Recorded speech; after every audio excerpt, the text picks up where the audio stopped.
For the Pledge of Allegiance. I pledge allegiance to the flag of the United States of America, and to the republic for which it stands, one nation, under God, indivisible, with liberty and justice for all. Good evening, everyone, and welcome to the Board of Commissioners meeting for Monday, June 26, 2017. I have just two announcements to make before we get into our agenda. First, I want to remind everyone that we have a special meeting on the calendar for next month. Our regularly scheduled meeting is July 17th, but we have scheduled a special meeting on July 10th, at which we will be addressing some of our long-term liabilities, our pension, and how we are dealing with that long-term debt liability, and some of our capital needs. So I encourage you all to pay attention. We're trying to get this discussion up and running and make some progress before budget season, and we have to make some spending decisions. My second announcement is that, as many of you may know, I have taken a full-time position as an executive director of a nonprofit organization. It's a big job, and my board has asked me to reduce my responsibilities here. So I will be stepping down as the president as of the next meeting, July 17th. And on July 17th, we will have another election for a president to replace me. I'm staying on the board till the end of my term, but I am stepping down from the presidency to reduce my responsibilities here, although I've enjoyed every minute of it. Next, I'd like to announce that we held an executive session immediately preceding this Board of Commissioners meeting, at which we discussed, all commissioners were present except for Commissioner Nagel. Commissioner Nagel will not be here tonight; he's absent. At that meeting, we discussed matters of personnel and litigation and real estate. Madam President? Yes. Could I raise a point of privilege at this point? I'd like to take note of the fact that we have lost in Radnor Township a giant citizen named Steve Palantonio, who died on Saturday. Many of you worked with Steve on our Planning Commission, on the Home Rule Charter Study Commission. Steve lived on Walnut Avenue in the First Ward. He and his wife Jacqueline raised 5 children. Steve had a wonderful career in construction and with various financial institutions and other organizations. And he gave an awful lot to this township in service. So I'd just like to take note of the fact that we lost a great person, and we will miss Steve Palantonio. Thank you. Thank you for that, Jim. That was very appropriate, and we will miss him in this township. Next, before we go into the consent agenda, I have something a little bit more positive to do. We are going to recognize our township manager with an award tonight, and we are lucky to have in our midst a Mr. Albert Newman, who I'm going to invite to come up. Mr. Newman is with the Office of the Undersecretary of the Guard and Reserve, and he's going to be awarding and recognizing our township manager with the Patriotic Employer Ad. And I'd like to invite Kevin Kachansky and Bob's daughter, Jess, to come up as well. And I'm going to give the floor to you, Mr. Newman, to explain a little bit about what this award is about and why Mr. Zinkowski is so deserving. Good evening, everyone. Can you hear me? My name is Albert Newman. I am the chairman of the ESGR Committee in Southeastern Pennsylvania. I answer to the Undersecretary of Defense. I think I speak loud enough. Turn around. Okay. We'll get picked up. Thank you. Can everybody hear me now? Yes. All right. Once again, my name is Albert Newman. I'm from the Department of Defense. I answer to the Undersecretary of Defense for Reserve Affairs. I'm the chairman of the ESGR committee here in Southeastern Pennsylvania, which stands for Employer Support for the National Guard and Reserves. The reason why I'm here is to present the Department of Defense My Boss is a Patriot Award. And the reason why we do this award is because employers, they do phenomenal things for their employees, i.e., employee of the day, employee of the quarter, employee of the month. When does an employee have the chance to honor his boss? This is the time. Employee support of the Guard and Reserve, ESGR, is a Department of Defense agency that seeks to promote a culture in which all American employees support the value of the military service and their employees. We recognize outstanding support, increase awareness of the law, and resolve conflicts through mediation. I just said something about awareness of the law. 1994, President Clinton signed a federal law. It's called USERA, Uniform Services Employment Redeployment Rights Act. It's a mouthful. I'm going to give you the Al Newman version of the law. And it goes something like this.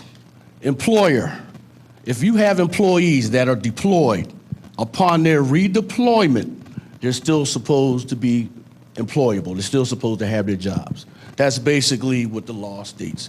Who enforces the law? United States Department of Labor, and they have at their disposal the United States Justice Department. Without further ado, you've been nominated, Mr. Robert Zinkowski, by Kevin W. Kochansky, Master Sergeant, Air National Guard, or Army National Guard, I'm sorry. And he wrote a narrative about you, and it's really phenomenal. Say again? It's not a poem. No, it's not a poem. Mr. Zinkowski has always been supportive of my military commitment and indicated my military service was one of the factors considered in hiring me during my 5+ years working for Mr. Zinkowski. I have gone on 4 deployments ranging from 2 weeks, 6 weeks, and 2 6-month tours. In each instance, Mr. Zinkowski has made it clear to me that I have his 100% support and that my military service and family take priority over my employment. During these deployments, Mr. Zinkowski has reached out to me and my family to make sure our needs were covered. He also maintained my benefits during these periods. One particular gesture that would always stick in my mind was after my 6-month overseas deployment and my first away from my children that was out of the country. Upon returning and ready to come back to work in December, Mr. Zinkowski provided me with additional vacation time in order to allow me to spend quality time catching up with my family, especially my 2 small children, ages 4 and 6 at the time. It is impossible to qualify the positive impact that this had on us. I will be forever grateful that I had the time to catch up with my children.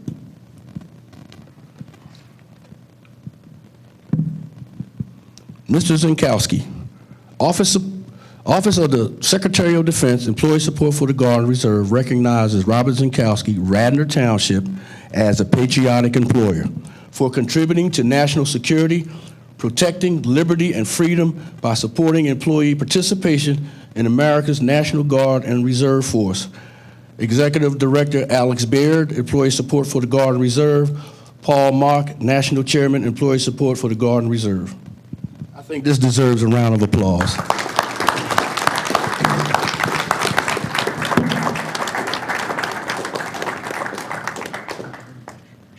This is the guy you're I'm just the messenger. I think your daughter has something to do with this too. Bob, I've always conveyed to you the appreciation that I have for your support of me and my family in my military duties, and again, I really appreciate, and it was an honor to submit you for this, and I was thrilled when I heard that you were selected for this. So again, I really appreciate all of the support that you've provided me over the years. Thank you. And the board has supported you as well. Yes, and the board, thank you.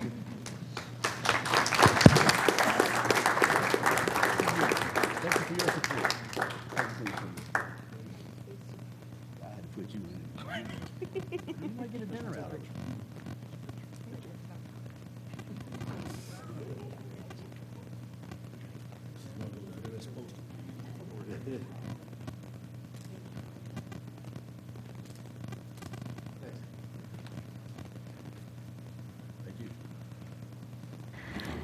Thank you for that. Thank you for coming and to present, and thank you for the nomination, Kevin.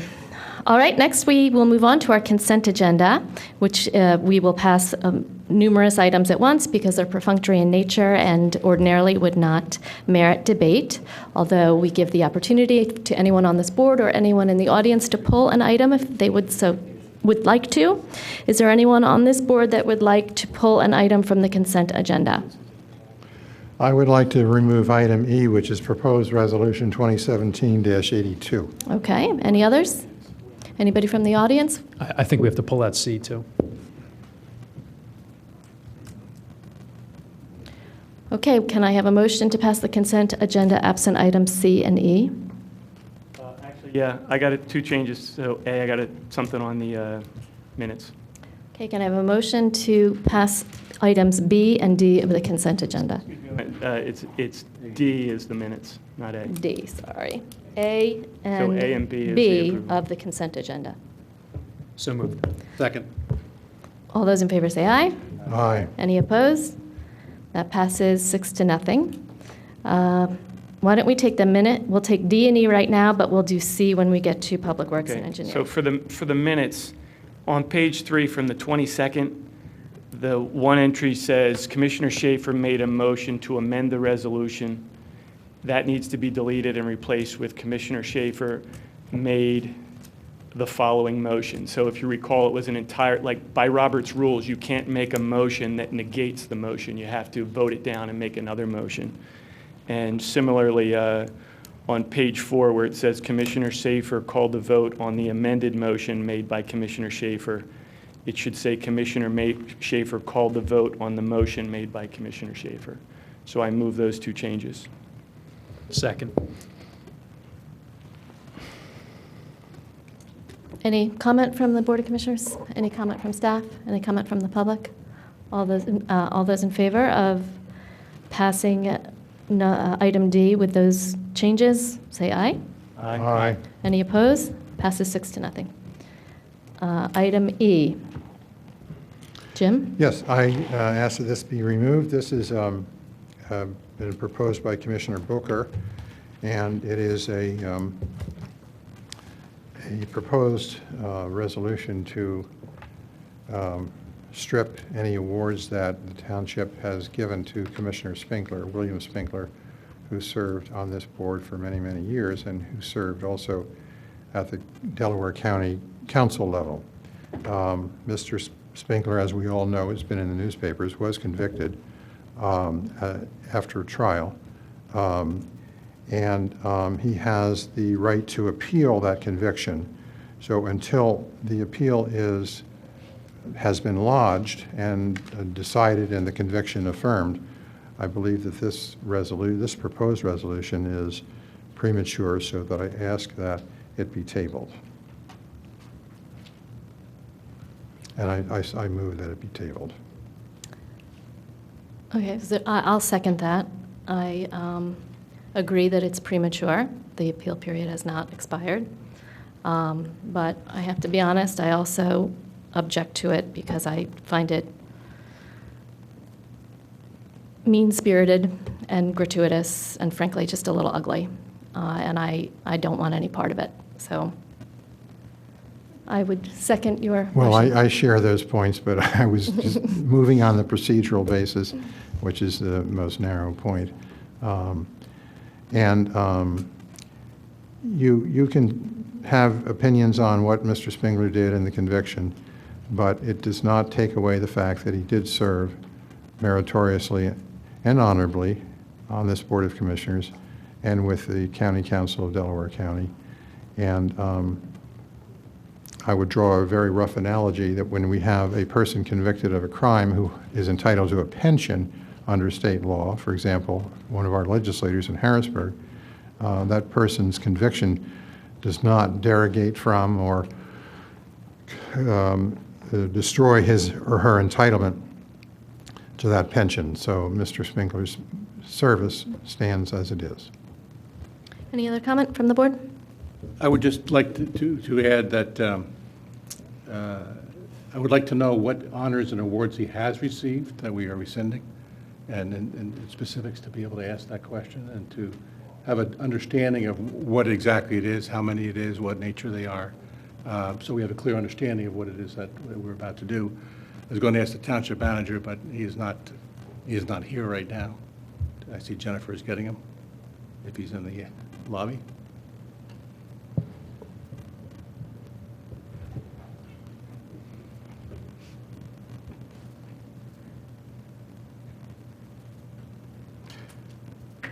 Bob, just have a question on item C, or item E, rather, talking about awards, and that have been bestowed upon William Spingler by Radnor Township. Can you tell us how many and what nature of the awards that he has been received by Radnor Township, so we have an understanding of what it is that we're taking back, rescinding? The only thing I know that in the time I've been here and that what we were able to find was Commissioner Higgins presented Commissioner Spingler with a promulgation for his years of public service, and that was on July 13th of 2015. I'm not sure if there was anything else. What was the that we nature were of able that? to find. What was the nature of that award? I think that's when he was leaving, leaving the board, retiring A from the plaque board. of some sort? Yeah, Yes, it was a yes. plaque. It was a recitation of his achievements with open space and sidewalks and budget management. Recitation of his service for 24 years with the township. Recitation of his service with Delaware County as a councilman for 8 years. And it was proposed by me, but it was voted on by the board. I think the vote was 6-1, with only Commissioner Booker opposed to it. Well, actually, let me correct the record on that. At the Board of Commissioners meeting on July 13th, 2015, the board, of which I was a part, gave Bill Spingler an award upon his resigning from the Board of Commissioners. That evening, the language of the resolution and award commenced promulgation and recognition of William Spingler from the, quote, Radnor Township Board of Commissioners, unquote, and it purported to honor and acknowledge the contributions of Bill Spingler. Background on this: in early July 2015, prior to that meeting, Jim Higgins came to me and asked me to support an award for Bill Spingler at his retirement from the Board of Commissioners. He said to me at the time he felt it very important that he wanted it to be unanimous as Bill left the Board of Commissioners, and implored that I join with the other members of the Board of Commissioners to make the recognition unanimous. I expressed my reservations at the time, but did not object to the award. And in fact, that evening there was no vote. Presumably, Jim had informed the administration of the unanimous approval of the board, so I did not vote on that. With respect to the recent items that have come to light in the paper and the trial, had I known then what I know now about Commissioner Spingler's activities, I would not have allowed myself to be included in the promulgation and recognition of Bill Spingler. This resolution that I have placed on the consent agenda is to separate me and my actions in not opposing that award and promulgation, and to separate my township of Radnor from those of an admitted and convicted sex offender. I hope and trust that this action is unanimously supported by this Board of Commissioners for the good of this township and for this Board of Commissioners. Any other comment from commissioners? Any comment from staff? Any comment from the public on the motion to table? John Osborne over here, treasurer. I would join in with Mr. Booker on that. I didn't have a vote on it. I would never vote for him for any kind of rewards. I can think back to when I was running against him for the position of treasurer. He did something that was a complete disregard of the Home Rule Charter. He went and directed a township employee to run off thousands of political pieces. That alone should have led to censure. Mr. Zinkowski recovered it all, charged him for what he had done, and that's just the beginning. That man was in here 3 times a week running this township, and you people were not aware of what he was doing. He'd be in there. He was the only one who was going to write a letter of recommendation for the disgraced former manager, a disloyal employee of this township. Everything that man did was for him. He was the center of the universe. Everything around Bill was all about Bill. He used to run for office and turn in 100 absentee ballots, and they were all old people. And those people received a letter from the county saying, hey, your signatures are not correct on these. They all got a warning. He was cheating the system. That man deserves nothing. That's what I have to say. Is there any other comment from staff? Is there any comment from the public on the motion to table? Yes. Dan Sherry, Wayne, in terms of the motion to table. First and foremost, in the press it was reported, at least at one point, that this was actually looking to be pushed in terms of mid-July, in terms of having it being reviewed. And I could not understand why anybody on the board, and I believe it was you, Commissioner Schaefer, who was stating that this should be pushed till July. So I took a look to see if there was anything on the docket regarding Bill Spingler that could, I guess, conceptually be information that this board would somehow need to consider. And I did see that on the docket, Bill Spingler has in light of the guilty verdict on 2 separate counts of indecent assault on a person with a mental disability, he has a court-ordered psychosexual evaluation. Are you waiting to see whether or not the results of that will be made public until you make up your minds? Presumably no. I cannot imagine why this board would want to wait longer to determine whether or not it should, and this appears to be a very limited resolution, just rescind the awards that this board gave Bill Spingler. I've heard nothing that this is in any way supposed to be any type of declaration that this board disapproves of Bill Spingler, or that this board takes great umbrage in terms of the conduct of Bill Spingler, and it shouldn't be up to the board to do so. Okay, there's only really one entity at this point that's going to speak to Bill Spingler and how he should be punished, and that's the judge that presided over the criminal trial. There's going to be sentencing in September. This board plays no role in that. All this board should be doing is recouping or rescinding an award they gave to somebody who did not, at trial, remain silent and allow the evidence to speak for itself. He got on the stand. He testified. You all read what he said, presumably. How could you miss it? More importantly, I'm sure you all read what he confessed to our superintendent of police. It was one of the most horrible things anybody could ever hear. And yet you somehow want to consider holding this back until Bill Spingler exhausts all criminal appeals?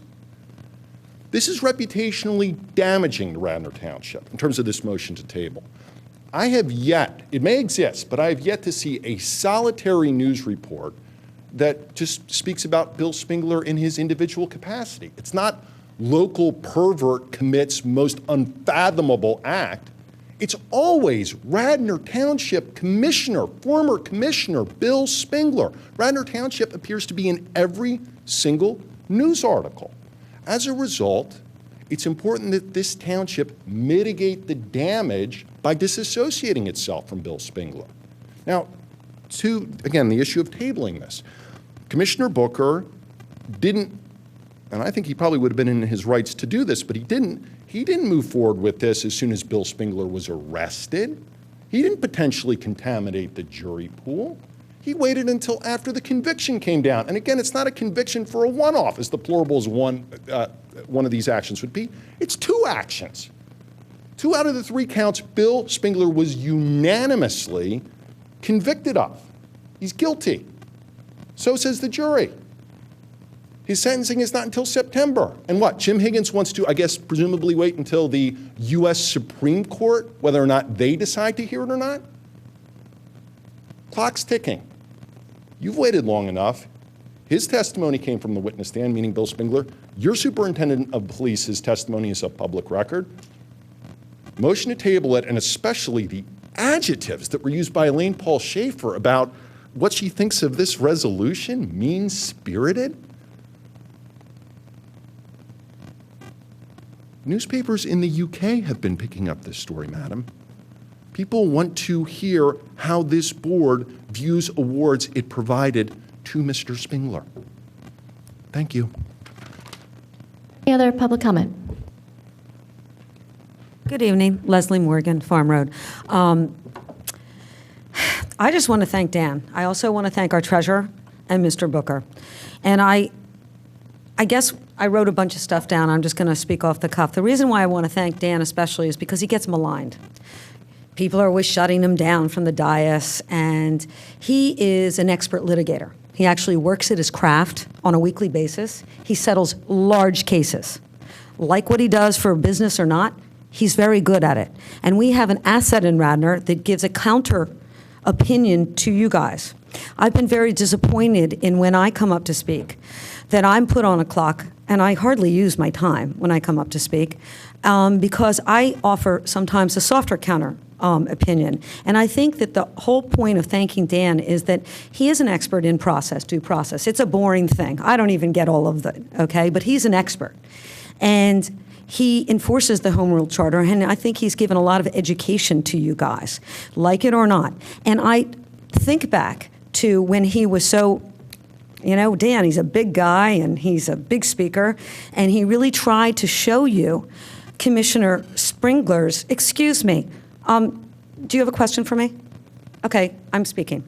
When he tried to show the township and you all Mr. Spingler's concurrent bad behavior, whether it be threatening people, that he was going to knock somebody out, whether he was about the Little League or Villanova tickets, or whether it was about township assets, and you just went like, in fact, it was always a party thing.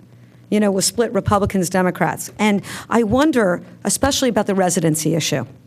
The residency issue bothered me from a gut level that a 68 or 65-year-old man claimed residency by renting a room in a very cheap apartment in this township from his ex-mother-in-law, who was near 100 at that time.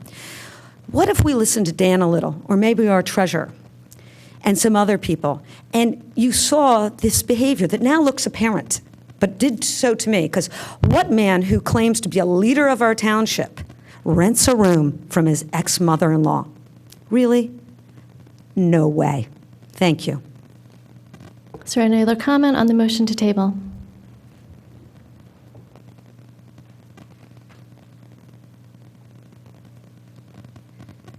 Good evening, Tony Bailey, Conestoga Village.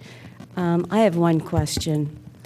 With all due respect to this board, I would like to ask this board, where is the compassion and empathy for the 103-year-old ex-mother-in-law of Bill Spingler, who is subjected to this kind of behavior? And respect for our commission, our superintendent, William Colarulo, who testified at the hearing. Thank you. Any other comment? Okay, I'll call the vote. All those in favor of the motion to table say aye. Aye. Any opposed? Nay. And it fails 3-3 for lack of a majority. Next, I would like to announce that we have vacancies on two. Hold on a second. We have to vote on the underlying resolution. Okay. Is there any If you wanna comment make a on the motion. underlying resolution? I think we have to, so if somebody wants the underlying resolution, they have to make a motion to that effect. Well, the underlying motion is moved. The motion to table has failed. Yeah, was there a motion to? No, there was never Yeah. a motion. So if The someone motion was part of the record, right? So, No, there was No. no motion. So No. if you want it, make a motion and ask for a second. okay, one moment, please.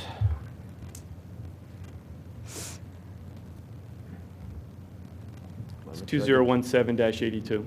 I want to get the right language here. Is it in the packet? Yes. It's in the consent just- agenda.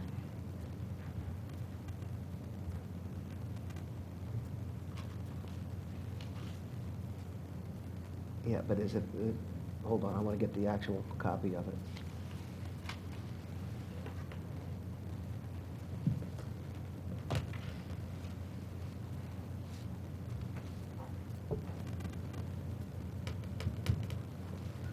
Bear with me. You have it? Does anybody have it? Can I see your? Rich, it just says 2012-82, rescind all awards that have been in the past bestowed upon William Spengler by Radnor Township. Here it is. I would move Resolution 2017-82, be it resolved that the Board of Commissioners hereby officially rescinds all honorary awards, certificates, et cetera, previously bestowed, conferred, or otherwise provided by Radnor Township to William Spengler. Is there a second? Second. Any comment from the board or staff or public?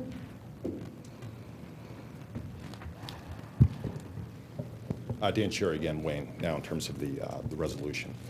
To point out what should be obvious to you all, the jury in this case from Delaware County, which listened to the entirety of the evidence in this case, evidence for the Commonwealth as the one side of the V, and then on the other side, all of the evidence for Bill Spengler on the other side of the V, including, again, testimony from Bill Spengler himself. That jury unanimously found Bill Spengler guilty beyond a reasonable doubt on 2 of the 3 counts. He was alleged to have committed this horrible act not once, not twice, but thrice. It convicted him on 2 of those 3 attacks. I think it would be rare for somebody to have committed offenses like that, and yet, after being found guilty, an institution that conferred an award not to rescind. In the press, Commissioner Booker talked about John DuPont and the Villanova, what I think previously was known as the DuPont Pavilion. I was a little young for that, but I took a look recently just to see the institutions that had pulled honorary awards associated with Bill Cosby. And there are a lot. Now, here's the situation. Bill Cosby has not been found guilty yet, and yet they've rescinded. Here, Bill Spengler has been found guilty.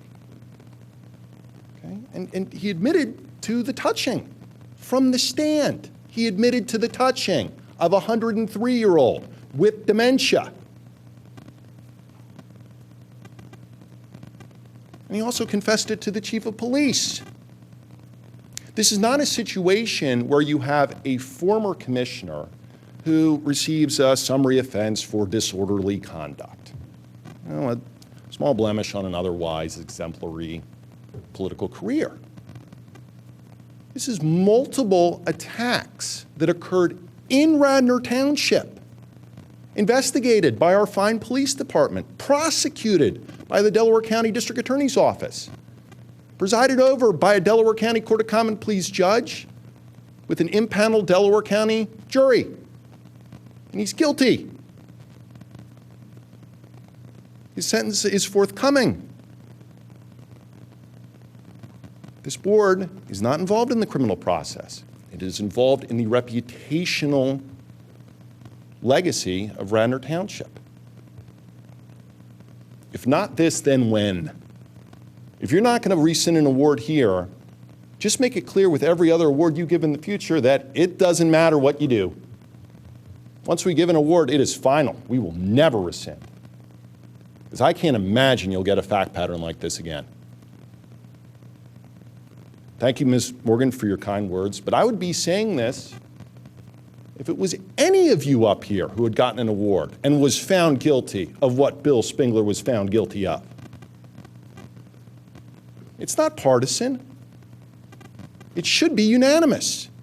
And there was nothing in the resolution read by Commissioner Booker that was anything other than we rescind the award.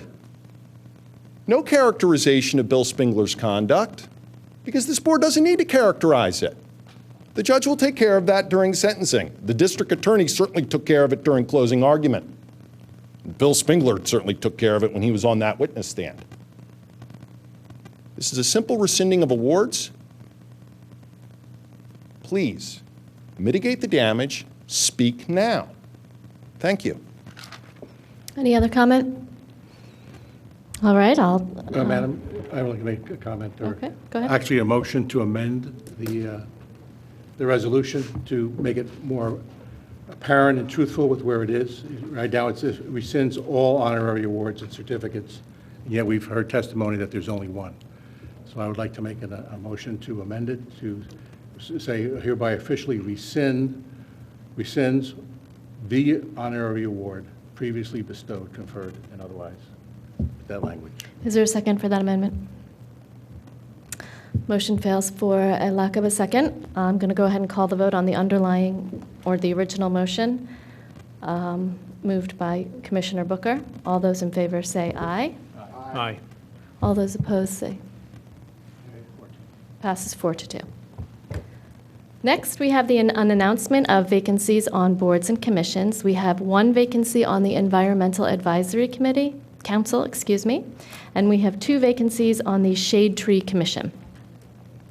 And if you are interested in serving on either of those commissions, please send your resume or otherwise contact our Township Manager, Bob Zinkowski, and he will arrange for an interview to meet the Board of Commissioners.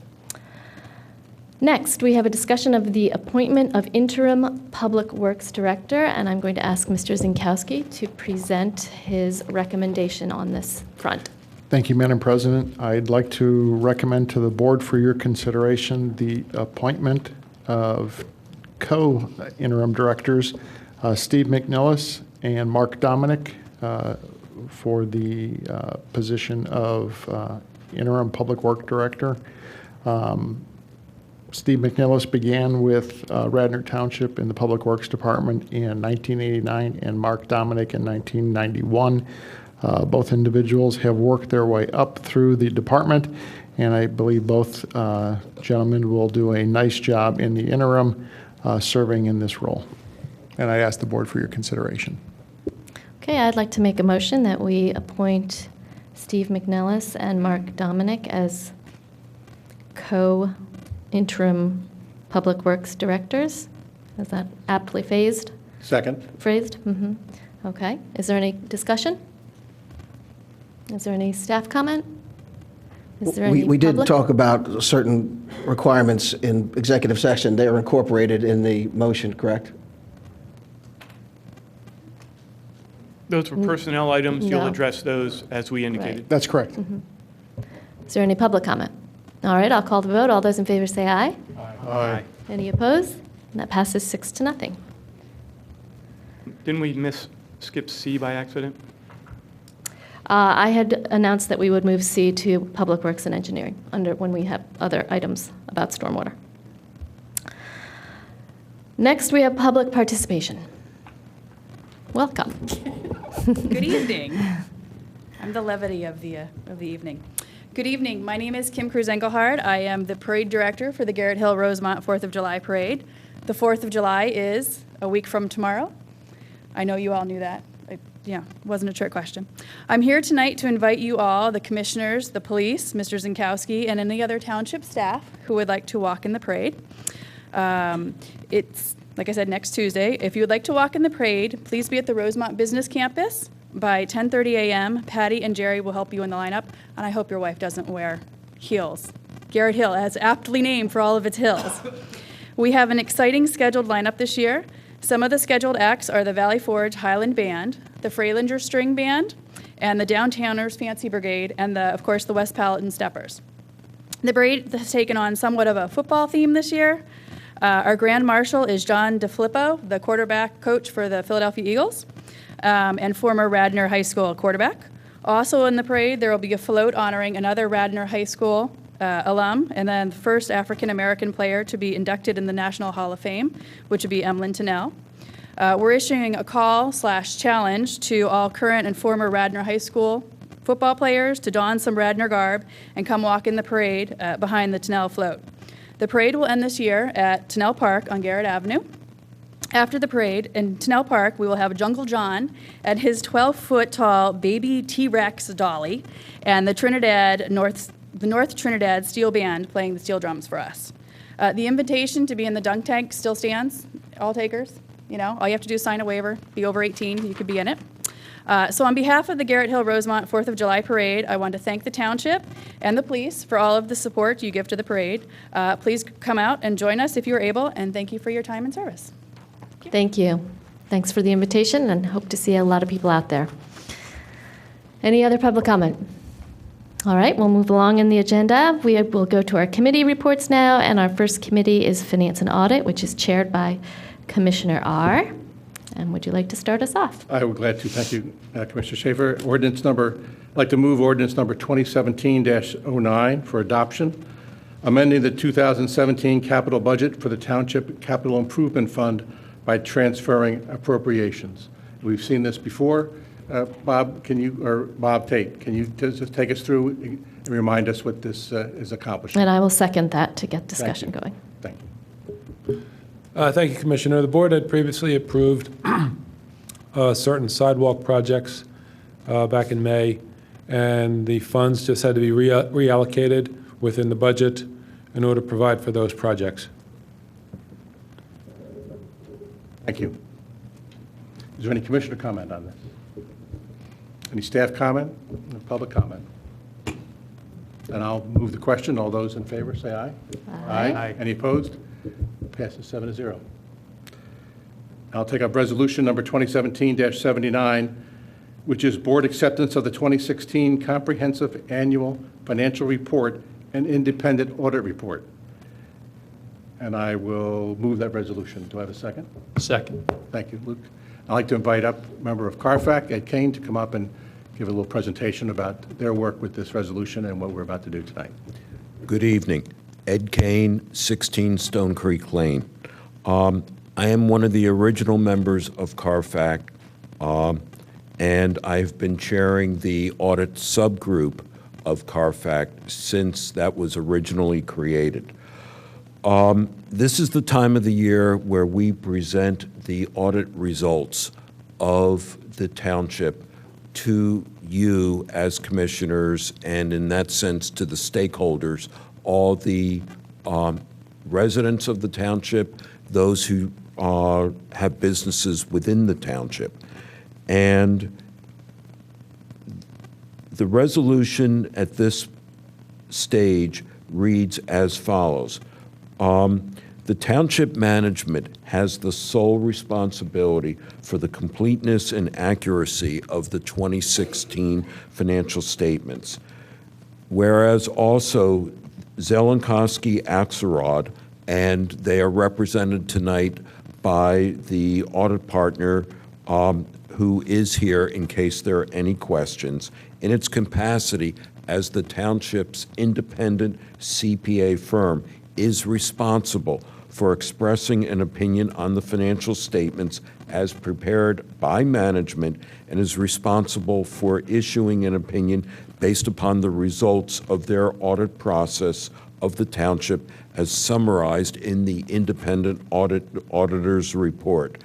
And whereas CARFAC which is made up of 9 volunteer residents of the township appointed by you all, was involved in the audit process, overseeing the project schedules and the timelines, discussing internal control deficiencies, if any, from the prior year, and the results from the prior year and the current year with the management and with the auditors, and by meeting independently with representatives of the auditors to review the possible audit findings, including but not limited to those specifically addressed in what we call in the profession SAS 115 letter to management prepared by the auditors.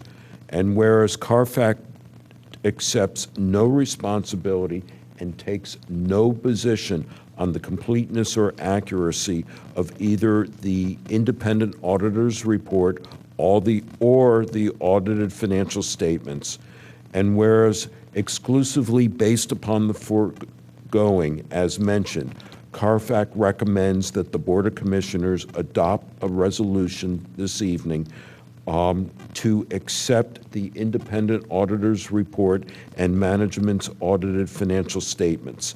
Now, therefore, we recommend and resolve that the Radnor Township Board of Commissioners formally accepts the independent auditor's report as prepared by the Zelenkowski Axelrod and the 2016 audited financial statements as prepared by management, both which are included in the Comprehensive Annual Financial Report, commonly referred to as CAFR. I will go on record and state that this is a clean audit opinion, and our financial statements, all 118 pages worth of information, reflects the financial position of the township for the year ended in December 2016. Thank you, Ed. Now, having said that, I would like to also go on record and publicly thank Bob Zemkowski, Bill White, and Bob Tate for all the work that they have done to get us to this point. And I would also like to thank the accounting firm for the work that they did working independently to determine that the information prepared by management is presented fairly and represents, from that viewpoint, the financial position of the township. In addition, if I can, there it goes.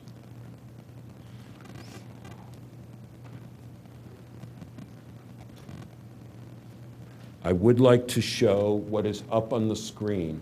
Since 2008, at which time we as a township, and I was a resident back then, had 12 material deficiencies, 4 significant, 18 other, total of 34 deficiencies, which could be argued would lead to potential qualification of the opinion on the financial position of the township back then.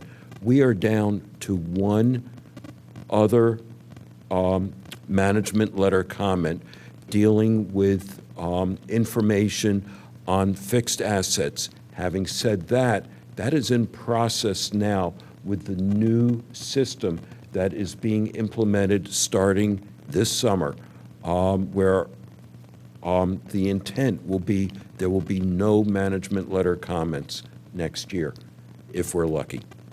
And again, I want to thank again all the work that has been done by Bill White, Bob Tate to get us to this point. Well, I don't think it's luck. I think it's skill. And I also would like to echo your appreciation for our really amazing staff, but also to you, Ed, and to the audit group of the CARFAC, who have put so many hours into this, not just this year, but every year, and really help give all residents and this board an extra set of eyes, an extra set of analysis, and help us all feel a little more comfortable with the audit that we get. Thank you. So thank you. Ed, can you give us a sense of some of the items that have been checked off the list from our 2008 34 items, some of which were material down to the one fixed asset issue you raised this time? What kind of items have we taken off the list that are no longer a concern? If I can get it open, which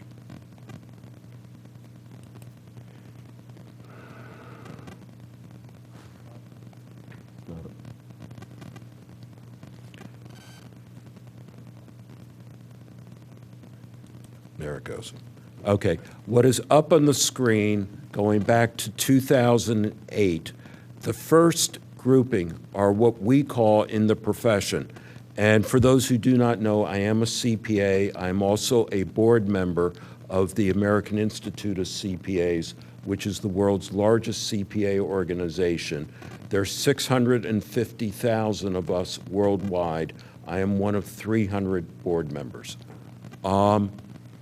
Is dealing with the first grouping, audit adjustments. that had not been posted back in 2008 and handled.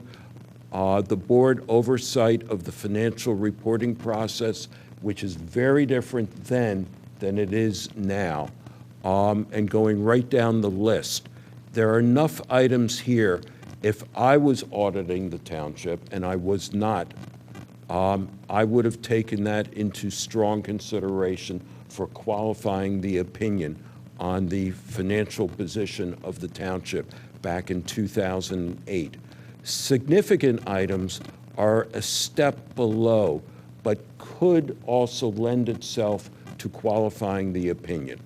And again, they are listed here. This is public information. Other are everything else.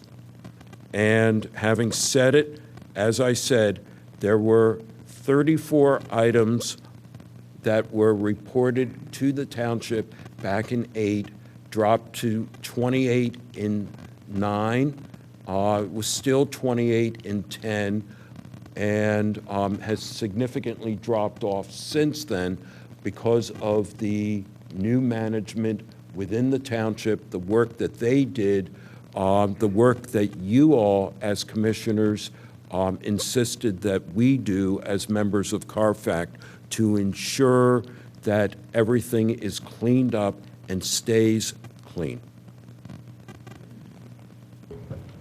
Thank you. And your review of the audit and procedures associated with the financial position have indicated that you saw you did not see any instances of unauthorized checks or of any type of theft of township funds. That is correct. It's part of the audit procedures as performed by the accounting firm is to test for that. They test that. It is a regular part of their set of procedures. Any type of issue or concern, they discuss it with management, and they will discuss it with the audit subgroup of CARFAC. And nothing has come before them or to be notified to us. The procedures and the controls are in place so that the risk of something like that, from our viewpoint, is not material at all. Very good, thank you. And also, I just had some other questions on the report itself.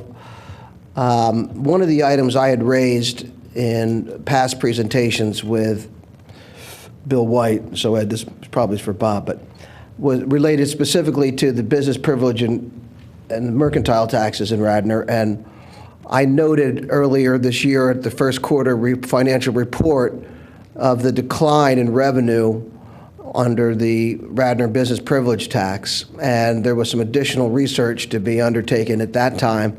Since then, and this report shows that the original report is confirmed in that the total business privilege tax, as well as the mercantile tax, has gone down from 2015 to 2016.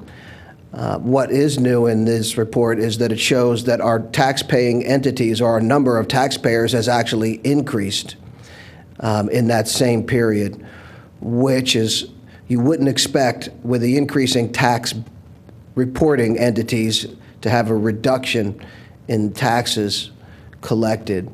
And I wonder, what do you attribute that to, Bob? And Ed, if you have any comment on it. Yes, thanks, Commissioner.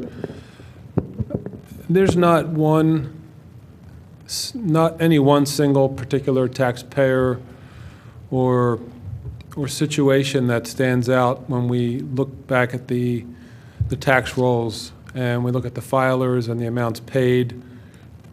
We do look at the top 10 list, and we do see a small decrease in 2016 in some of the reported tax revenues.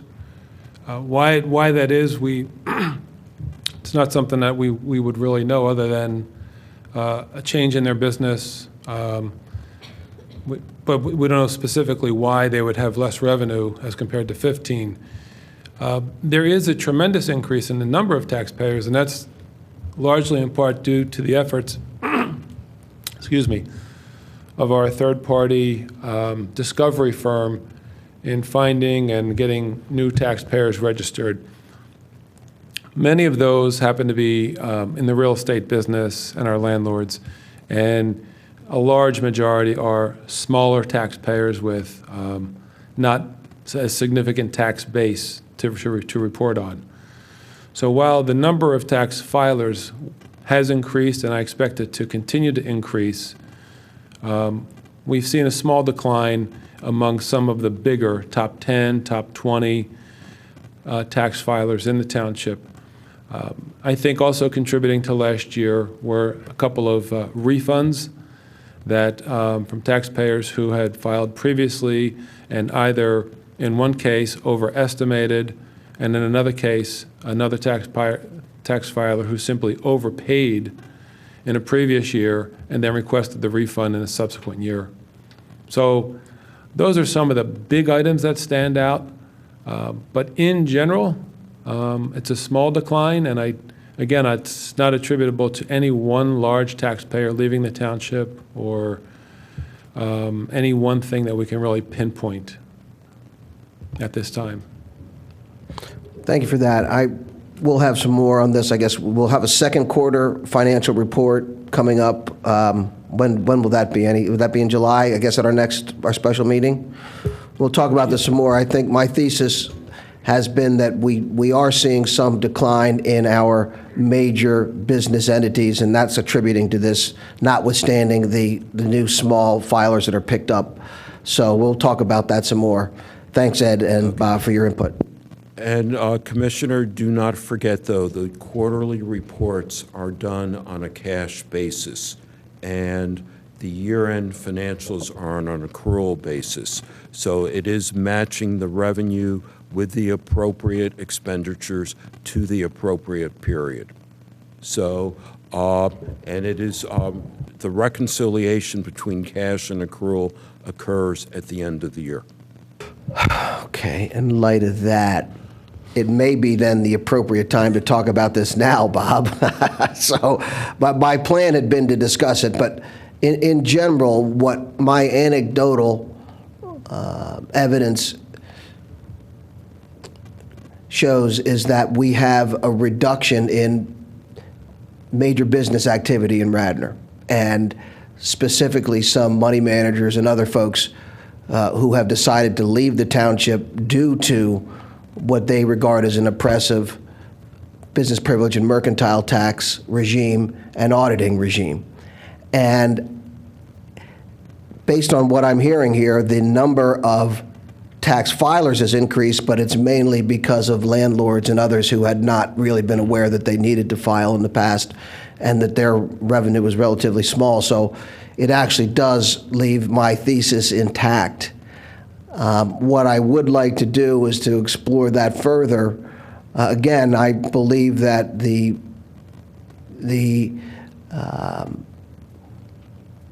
auditor and the contingent fee component of remuneration for the auditor is materially damaging the reputation of Radnor as a place to do business. So, and I think that it's showing that not only is it bad as a publicity item, but also is not generating revenue. So I'd like to talk about that more and get some more data on it. And CARFAC can help with that as well. But what Ed's saying is that when we do the quarterly report, we can't really tease that out. The place to do it is the annual basis when we're on accrual reporting, so we can actually see. So is that accurate, do you think, Bob? Maybe if I can speak on behalf of Bob on that. Probably what we should do is when we talk, maybe have a special discussion on that, because I'd like to pursue more of that where we can hear from actually those businesses that would say that that is an issue for us, that is creating a problem, that we can base that on a factual basis to develop that thesis. Because I would have almost the opposite of that, because we have a 9-acre hole sitting on King of Prussia Road that has developed no revenue for the township at all, and that's a major corporate business park that we have been unable to develop. But I think the process that businesses go through in the township is the problem. It's not the business tax, it's not that. It's we are the problem. And that Well, has to get better. And I think it'd be easy enough to test out the thesis of people leaving. I mean, it's easy enough to see how many taxpayers have left the township. We don't have to rely on anecdotal evidence. We Well, can it's look at not the easy to see facts. because we see taxpayers have joined the town. This report right here on page 10 of 118 clearly shows an increase in the filers that are paying business privilege tax in Radnor. But if your premise is that people are leaving. And the revenue has gone down. And the reason being that the number of filers has gone up, Bob just said, relates to landlords and others who had previously not filed and who are now complying with the filing requirements because of our auditor. They are not, though, because of their small nature and mom and pop people who are renting are not filling the hole of the businesses that are leaving. That's what we can tease out with facts, whether businesses are leaving, who they are, and why they're leaving. And before we take any action, that's what we would need facts on, not anecdotes. Because I think, too, I think getting developers and those folks in, I think it would be very good to have those folks come in, because I think we want to know what's happening, and I think we'll get some real good feedback to see what our issues I are. have to say, I don't know that having developers come in Yeah, developers is don't going to pay tell us business. anything except how bad it is for them and how much. I think what we have to do is gather facts. I think we're going to get bias from developers. All right, Bob, let me finish, please. All right. So my sense is Rich's hypothesis is a sound one. We need to get an answer to it. We need to determine what the metric is and then have that metric provided to us and then cast a vote on whether we want to continue that practice. And I've raised this before, so I need to find a way that we can have staff actually get to the facts. I've raised it the first quarter. I've raised it here. We really do need to get at the facts. And it passed on a divided vote, so it was there was opposition to it when it passed. That idea of at least the element of the sort of that self-incentivizing audit that you mentioned earlier. You mean the contingent Yes, fee auditors? contingent fee audit. Okay, well, By back the to way, our if- audit. Okay, if I could, though, I would like to go on the record. I'm managing partner of an accounting firm, and we are not involved at all with that audit process. It is not my firm, so I just want to make sure Right. that that is noted for the record. Right, but Carfax did look at business privilege tax, and there was a report related to the ongoing administration of the business privilege tax in Radnor, and we did communicate with the staff on it, so you might have some insights, if you care to share it, if you have any. At this point, I don't. It's something, if you as commissioners, again, want us, we can look into this. What we look into is set by you. So you want us, we can do, we will assess it and determine that. Thank you. All right. Sounds fair. Is there any other comment Just, I before? want to thank Ed and your fellow members of Carfax for Thank you. helping our staff, helping Bob Zinkowski, Bob Tate, and Bill White, and I want to thank them as well. And you might want to introduce your two, the partner and the associate from Zelnikovsky and Axelrod, because they're the eyes and ears of the audit, and I think we owe them a vote of thanks, a word of thanks. I'd like to introduce to the people that are here and to those who may be watching, Jeff Weiss, who is... Ed, can the you partner- speak into the microphone so that everyone can hear you? Jeff Weiss, who is the partner in charge of the audit with Zelnikovsky, Axelrod, and Tim Mira, who is the supervisor on the account. Thank you. Thank you very much. Thank you. Thank you. All right, is there any other comment on the motion to accept the audit report? Is there any staff comment? Is there any public comment? Madam President, if I may? Yeah. I just want to thank Carfax. They have been a tremendous help, I know, to the administration, to the entire staff. for years. I know they've been very helpful in the budget preparation, challenging staff for accountability to the budget, to what goes into the budget, how the budgets are developed. So they have been very, very helpful to staff, and just want to thank them for all their efforts. Thanks. Any other staff or public comment? All right, I'll call the vote. All those in favor of accepting the audit report, say aye. Aye. Any opposed? Passes 6-0. Thank you again for Thank your you, Ed. hard work. All right, we will now move on to the Public Works and Engineering Committee, which is chaired by Commissioner Higgins. Yes, we have a presentation and a possible motion from our Stormwater Management Advisory Committee. The possible motion is to request authorization for receipt of proposals for the preliminary design of 4 stormwater projects. We have in our audience tonight the chairwoman of the Stormwater Management Advisory Committee, which is established by the Board of Commissioners, and this is Paige Maz. Welcome, Paige. Thank you.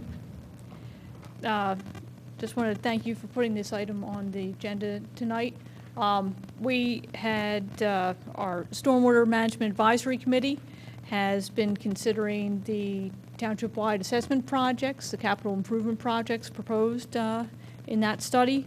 And we, in May, had sent a memorandum to this board with our recommendations that you can consider our request to authorize an RFP for 4 of the stormwater capital improvement projects. And how we arrived at this was we had a subcommittee.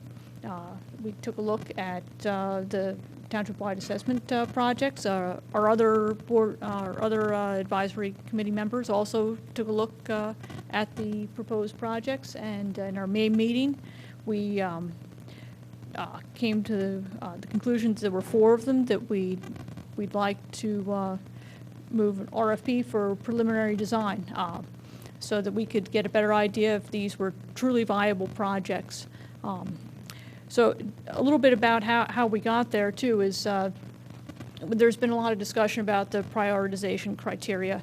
And so while we didn't run the numbers, so to speak, yet at this point, I think it's a little premature, and that would be if these went to preliminary design at that time, when we knew a little bit more about the viability of the projects, that's when we'd move to go there to run them through the Stormwater Committee and staff's prioritization criteria. But some of the key ones we looked at were safety issues, were first and foremost up there, flood control, environmental benefits, especially if they contribute to our MS4 compliance requirements, and constructability. We tried to find those that were the highest cost-benefit ratio, and so we came up with 4 projects.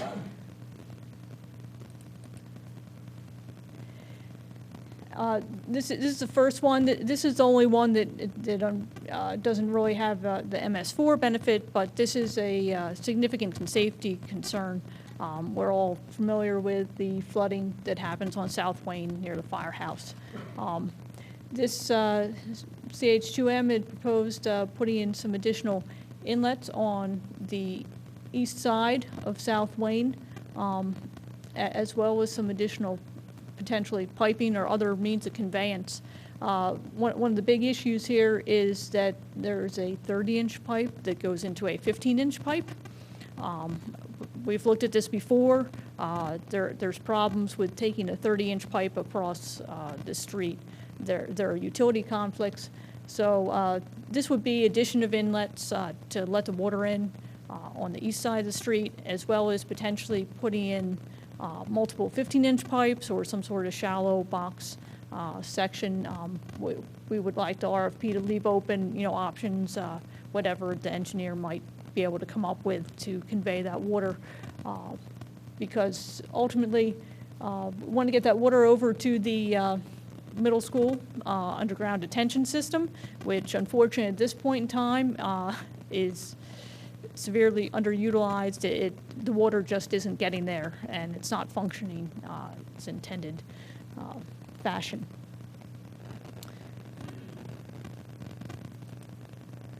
The next one, oh, I forgot to mention, that's an Ithan Creek watershed, the South Wayne Avenue project.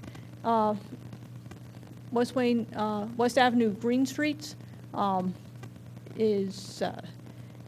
this would be along West Avenue from about the AT&T lot west to about Francis. This would provide an environmental benefit. It will provide a beautification as well as providing benefits to flood control in North Wayne. As you can see on there, there's flood reduction in North Wayne, that green area where the flood levels will be reduced. This one it scored high for flood reduction in CH2M's the way they prioritized the items, and this one would cost about $510,000. I forgot the prior one was about $220,000. Is that total cost? Is that construction, planning, construction, surveying, and engineering? Well, that's I think there are design costs that are not in there, but and of course this is a high-level look at it in CH2Ms, and part of this preliminary design procedure would be to better define what the costs would be as well. Right, that's cost estimate, like we had a cost estimate for Banbury. Same type of deal. But it's cost estimate of everything. It's planning, surveying, engineering, and construction. It's not just engineering and plan. Oh, no, it's not just engineering. That would. Jim, I heard her that say would the be- exact opposite. I Yeah, heard her say it's not engineering. I'm not sure that the engineering is Yeah. included in there, but that would be the construction of the project.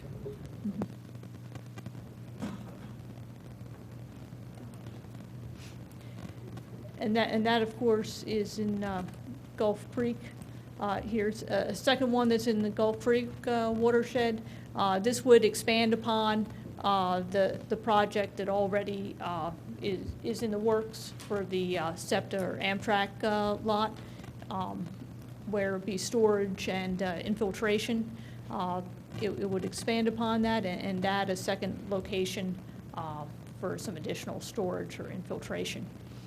Again, this would provide benefit to North Wayne and the flooding there. This one was estimated at about 600, and I think it was initially there was 130,000 dedicated to this. Steve, project. we have a commitment from SEPTA of $100,000 for that. Correct, Commissioner. That would go towards construction. Correct. The original, I guess, directive from the board was to use the $100,000 for construction, and the township would pay for the design. So they were trying, Gannett at the time was trying to keep that design within that amount.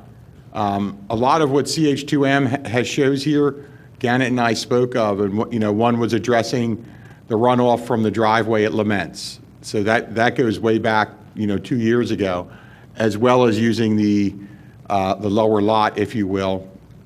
I guess it's the outbound lot for the system. So as of now, as was noted at the previous meeting, Gannett will test infiltration rates, and whichever project the board wishes us to move forward on can be done with what they're doing. But as I had told one member of the public, we, the staff, haven't had direction on moving forth on the modified project that Paige Maz has brought up to you now.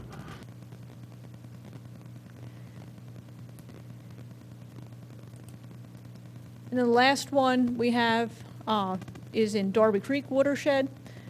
This would be a linear project, infiltration trench for about 1,200 feet on Radnor Trail, starting at Sugartown Road and going about 1,200 feet to the southeast.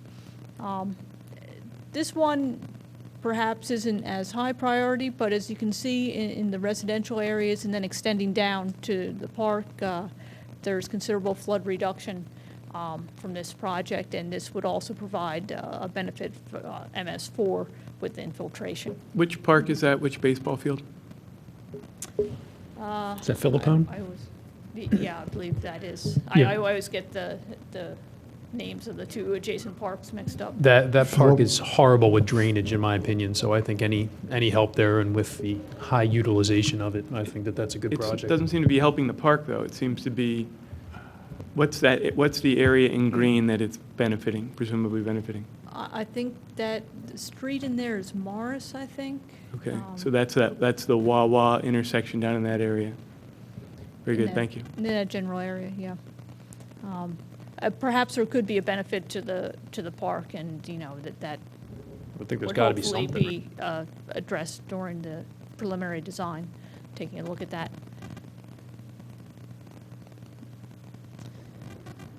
Any questions regarding?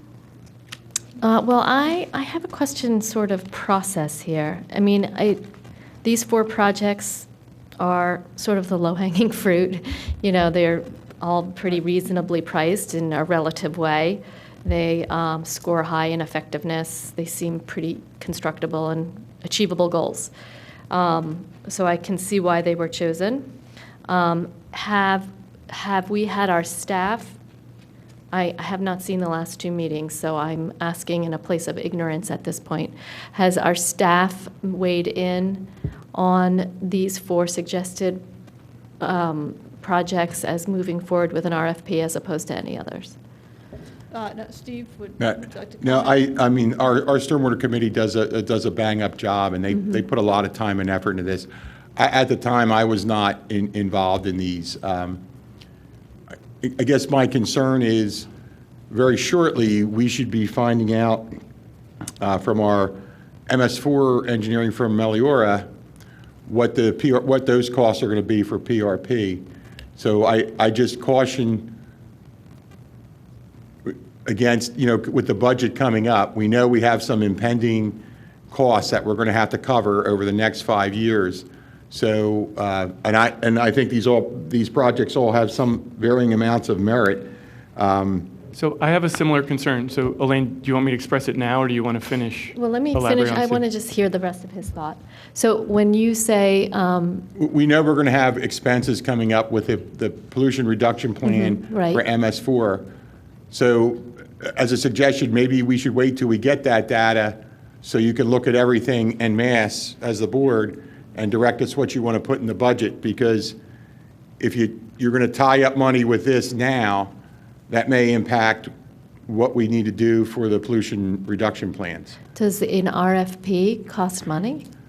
Well, if you award, no, the RFP won't cost money, but if you award them, it will. And honestly, and again, our Stormwater Committee does a bang-up job. The SEPTA lot, we're kind of already in motion with that, with Gannett Fleming. If we just get a different direction from the board, we could take that, move forward. I have some concerns on the West Avenue Green Streets because of the AT&T facility that's there. There's some, and I think Dan did a 1 call in that area, but I think we're going to have some issues in trying in the small space to get the storage he's looking for. But that's what this would tell us. And That's what an RFP would tell us. right, it would tell us. So what we're doing. Where exactly would the storage be?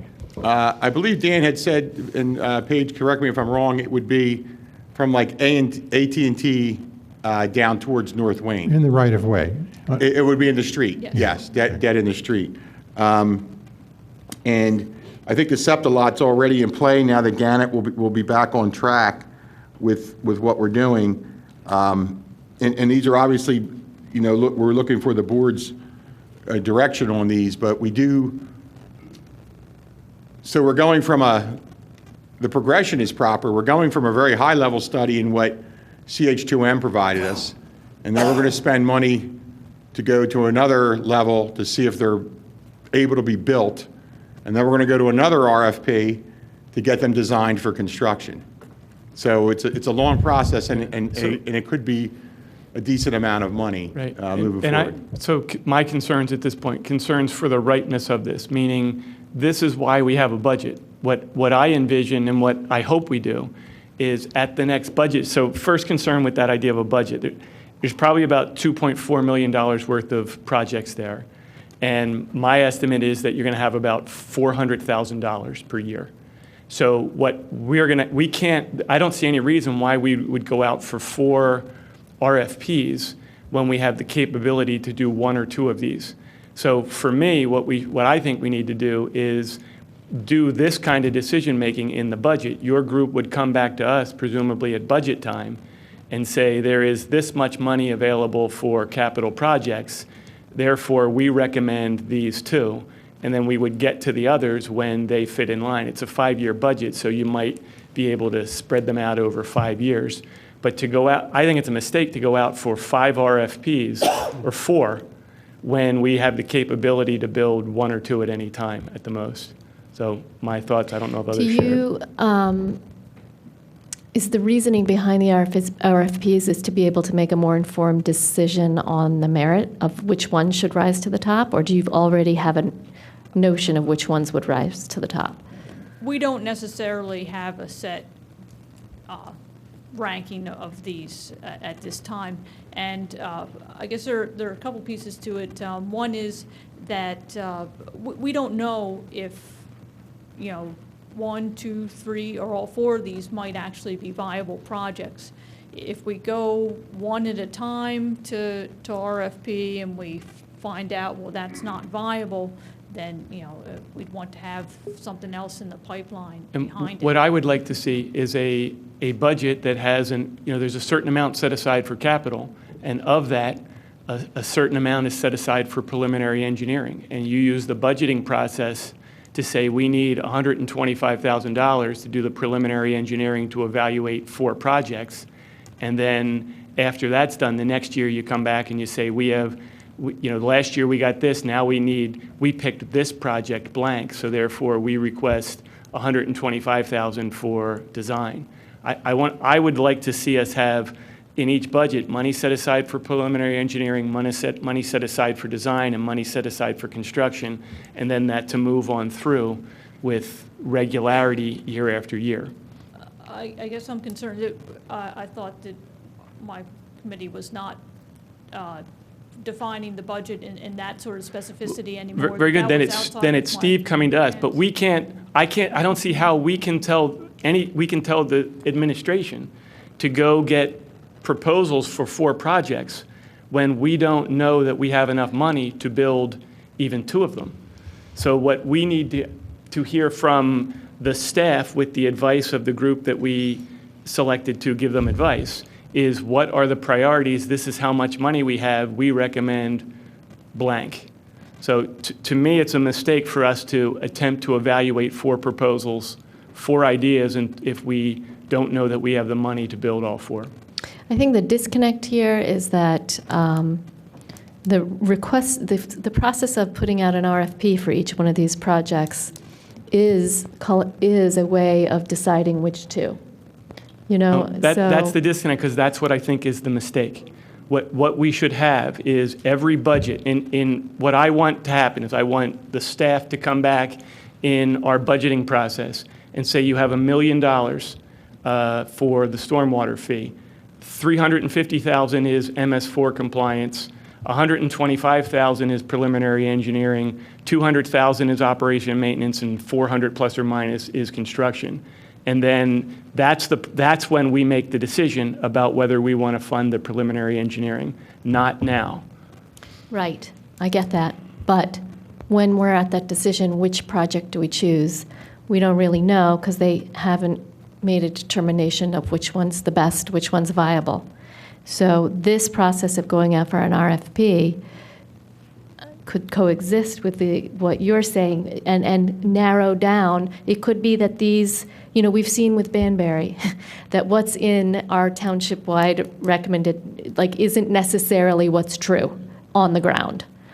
So if we go out for the process and start to further define these 4 projects, it may be that 2 of them fall off the grid. And then the budget that has already been determined, as you have laid out, plugs into the projects that we have now made some progress on choosing because we're getting RFPs. All right, well, let me ask some follow-up questions then. Is your request to do an RFP for preliminary engineering on this, or are you looking, okay, and then where would we fund that? That's a question to Steve or Bob. What would fund that? Because we already have a budget that has spent every penny for the last 5 years, or for the next 5 years. Maybe I can answer that. My opinion is we don't need more studies. We paid CH2M an awful lot of money. We should be able to go back to them and answer all the questions you have. I don't see why we would have to go out to RFPs to answer the questions you have. I mean, we paid them over $350,000. We should be able to go to them and say, is this a buildable project? Yeah, Can they do this? That may be true, I don't know. I'm not sure why we have to, because the green streets aren't going to be built. I can tell you that right now. They're never going to be built because of that building and what runs underground. We're never going to build that project. So we can just take that one off the table. And because of security issues, that one's just not going to go. But we paid CH2M. They should be able to give that to us without paying them any more money than what they have to get exactly what you're looking for. Can they be built? What's going to benefit us? Do you know how much that you think this will cost, the preliminary engineering for this? Steve, do you have a budgetary number? I do not, Commissioner. Again, we're going from very high level to more specific, and then we're still going to have to get even more specific. Yeah. I mean, if I was going to, depending on the project, so each project has their own intricacies. As Commissioner Schaefer said, we saw what happened with Banbury. We kind of ran into a little buzzsaw with that, going from high level to buildable level. So I'm not saying this is a bad spot. I really couldn't tell you off the top of my head. I think the Radnor Trail is probably the easiest one to get a proposal on. The other ones are going to be a little more So why can't this complicated. just be done as part of the budget process? Why can't you come back in our budget process and say the budget has $75,000 for preliminary engineering to evaluate whichever projects you think are the most valuable to us? And I guess that's what I was getting to, since maybe I was too roundabout. Since we don't know what we have all in front of us yet with the MS4 requirements, we're so close to being at the budget stage right now, where August is really when we kick in from a staff standpoint. My recommendation would be maybe we just wait a couple of months and see how this all fits into our annual budget plus other projects. And that's my recommendation, that we can't make this decision except in the context of all the other decisions that we have to make. And between now and then, it's up for Steve, with the input from your group, to prioritize, help Steve prioritize, and then Steve, at budget time, you would come back with how much you think we need for preliminary engineering, and then we would presumably vote yes or no on it. Steve, can I ask you, when we get the project list or from Meloria, is that how you say it, Meloria? Meliora. Meliora with our MS4, how we're going to satisfy those requirements. I'm hoping and imagining that some of those projects correlate with some of the items in our township-wide study. So it seems to me that would automatically elevate those projects in the study, the township-wide study. I concur, Commissioner, and conversely, I was speaking to them, and I wanted them to look at these whatever projects we have out there to see if we don't have to reinvent the wheel, and they can use those projects to meet both requirements. You know, to meet our pollutant load reduction requirements and still do some flood reduction. And the time is getting short, so they'll be coming to the SWIMAC and to this board very shortly. Within a month or two. Right, and because there's a 30-day comment period, so they really have to ramp it up, and I'll be speaking with them tomorrow. But that could very well take place. There could be, you know, if we did the diagram, the Venn diagram, there might be something in the middle of all that that meets both. Steve, can I ask a question? The Stormwater Committee has proposed 4 projects that they feel are viable and important to be done in the near term. This at the very least is what they've done. They're asking for RFPs to kind of fine tune it. But first question is, how much money is in the stormwater fund? I'm surprised that, Don, you think there's a little bit in there. Haven't we been waiting for projects like these to be ready to go? And we have a substantial war chest built up for that right now, no? Absolutely, Commissioner, and I applaud the work the Stormwater Committee did, because people were saying, hey, we need projects, and they came to the table and said, hey, we have projects. But Phil, my point was that it's budgeted. It's budgeted That's on my other thought. projects, and it's not budgeted on these 4. No, I understand So that. if we add $2.4 million in funding tonight, we don't have any money for that. But I don't understand. There's no way we were doing $2.4 million tonight. This is roughly $2.4 million in. But we're not approving that budget. Okay, but why would we tell their group, why would we tell staff to evaluate projects that we're not going to build? Our job is to decide how to spend $1 million a year with $4 million in the bank right now. Okay. And that should be done during the budgeting process. And I'm in accordance with that. But Steve, is there an advantage to having an RFP to have narrowed down the costs and actually find if there's something that really knocks out a project that we were unaware of at this level? Is there an advantage? Since we've gone down the path we've gone from 50,000 feet, we're going to drop down. I see the benefit of what SWIMAC is requesting. My thought is we're spending money, or we're going to be tying up some money 2 months before the board's going to make big decisions on how we spend for the next 5 years. And just a personal recommendation. For MS4. Correct. And that will drive what you do for capital projects, because there's going to be a balance left over. Right. So my recommendation to the board was great projects, great job by SWIMAC. My recommendation is we look at them in total with everything else at one time, and maybe we move forward on these 4. Maybe there's 2 that are picked when we look at the other things that come up, but we're kind of making a decision, or the board would be making a decision very shortly before other things are coming down the pipeline. And my recommendation would be just to hang on and do it as part of your budget process. And I can certainly go ahead and do that. My question is that when it comes time to make that decision, are we at less of an advantage because we don't know the final cost, or we don't know the viability of certain projects? I don't know that these proposals would be back into you and being worked out before budget time. So it goes to RFP. We have the time allowed for RFP. We review those RFPs, and I would always include the SWIMAC in on that. And then we come back for award, then we award it, and then that company needs time to do the work. I don't think that would occur by that August, September timeframe. My recommendation is we narrow these down to what maybe, 2 or 3 projects, and we show in the budget what we think that feasibility will be, and we have a construction estimate, and from that construction estimate, we can do a flat percentage for engineering and a contingency, and then the board will be able to see the progression from feasibility to design to construction and what that all carries through. Yeah, so Elaine used the term fundamental disconnect. I think the fundamental difference is I see the preliminary engineering as part of the budgeting process. So we don't do the preliminary engineering outside of the budgeting and then decide what to design and build.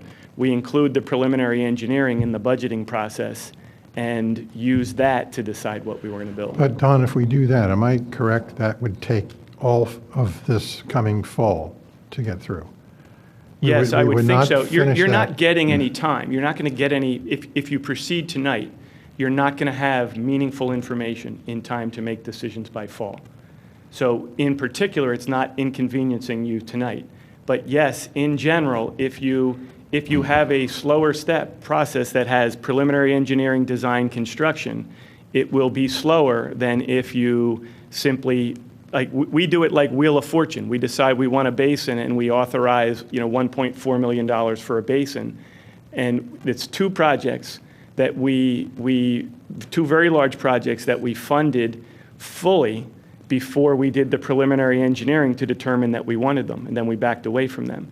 So we need to just have a 3-step process. Preliminary engineering, which we do the behind-the-scenes analysis to determine whether we want to invest in design, and then construction. And if it takes longer, it takes longer. In the end, in the end, in government, the hare always beats or always loses to the turtle. It's gonna be longer if we try to rush through it than if we go through it in a methodical way.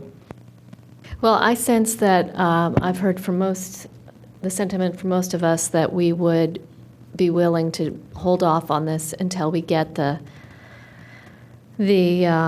report or submission from Meloria.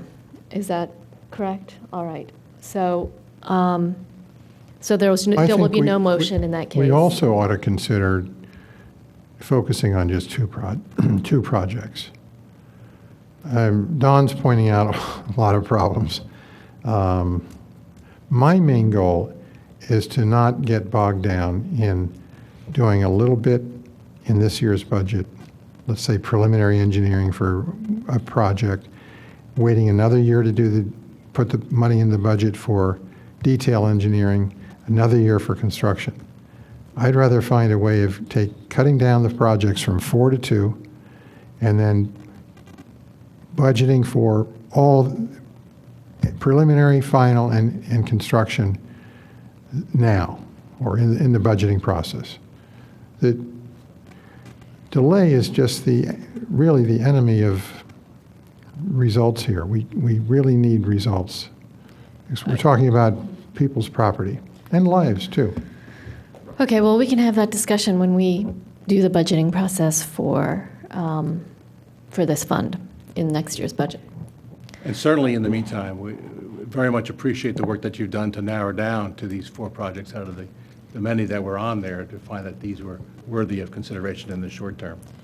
I know you worked hard to do that. And consistent with Jim's instructions, I think the task is to further narrow that to say among the 4, which are the highest priorities, because in the end, I think you're only going to have enough money to do 1 or 2, and it's going to be a de facto, we're going to proceed the way that you indicated, Jim, because there's only going to be enough money for 1 or 2. So off we go. Can we decide tonight on those 2? Well, I think we have heard from Steve that the results that come out of our MS4 contractor might really affect which ones rise to the top of 1 and 2. Well, is that right around the corner, or is that in November? It's going to have to be by August. I'm saying we're so close to budget time, and I want to make sure the board has all the information possible when we do look at the budget. So you would be moving forward on these pieces, and again, bang up job by SWIMAC, good projects all, and then all of a sudden in August we're reevaluating, but you've already committed to X projects. My request would be to just look at everything in its totality as part of our 5-year plan, and we could proceed as Commissioner Higgins wants. We could try to accelerate them, but I think you're going to have to look at more than just what we have here. That's just a recommendation and a suggestion. And you'll get 2 from the administration, just 2 projects from us. I know SWIMAC had a number of them. There'll be 2. The price tags are huge, and it'll be the 2 bypasses, the Midland Avenue bypass and the Poplar bypass, because I think those will have the biggest impacts, but those will be our recommendations that'll come to the board. Regardless of who's right, that kind of proves know. that, because those 2 projects will take all the funds for years. So. Well, in those, we look at, in what we were thinking too, is that those are projects that are bondable projects, all of these, and because of the revenue that comes in, you have a source to pay for these with bonds. They qualify for the bonds with the requirements because you have a revenue source that comes in that could take care of all of these, and then also the MS4 requirement, which is very high. And that's something that when we propose this, we'll have to look at how that structures. Now, Bill White and Bob Tate we might have to get the AEDs out for them when we look at that. But again, too, that's how that needs to be structured for that. But again, you look at those 2 areas, big impacts, big areas.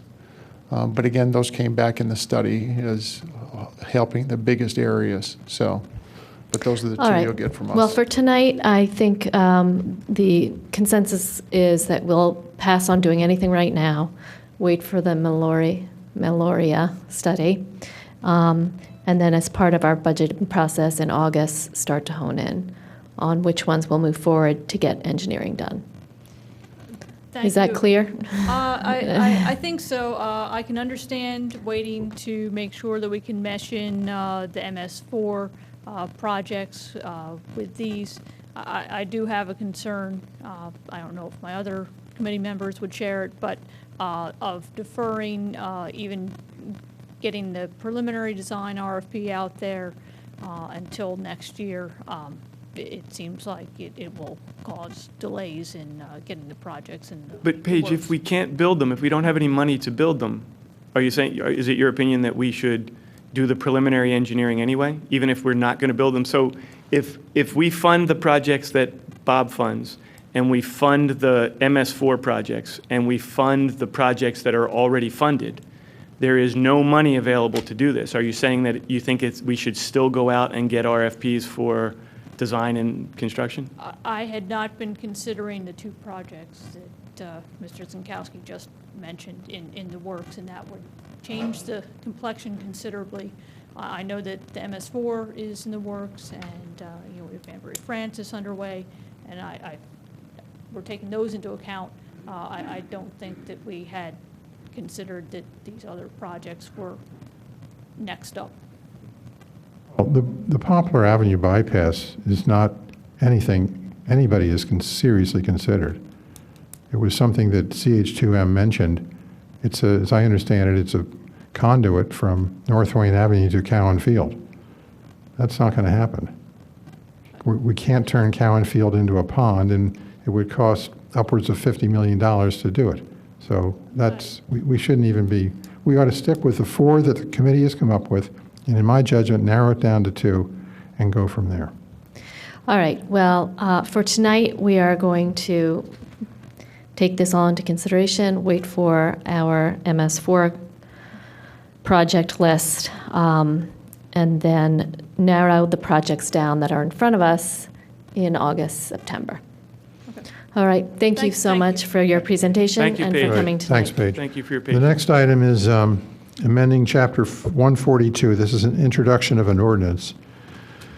And this is a big item. Certificates of occupancy under Chapter 142 and Chapter 235 sewers to provide for the elimination of stormwater into the township sanitary sewer system. And we have a memorandum in the file, in the package, explaining what's going on here. And as I understand it, Steve, you can pick up the story, but we have finally come to a point where our residential and commercial sewage systems have reached capacity, and that we are in a position where, since our sewage flows downstream to Haverford, Marple, and then Springfield, we've been told that Springfield can no longer accept anything upstream because of capacity of the system. The system has reached capacity. So go ahead. And also I'd like to just note to the board, in the audience tonight, we have Dave Adams, who's director of RHM. We have Bill Zahn, who's the engineer for RHM.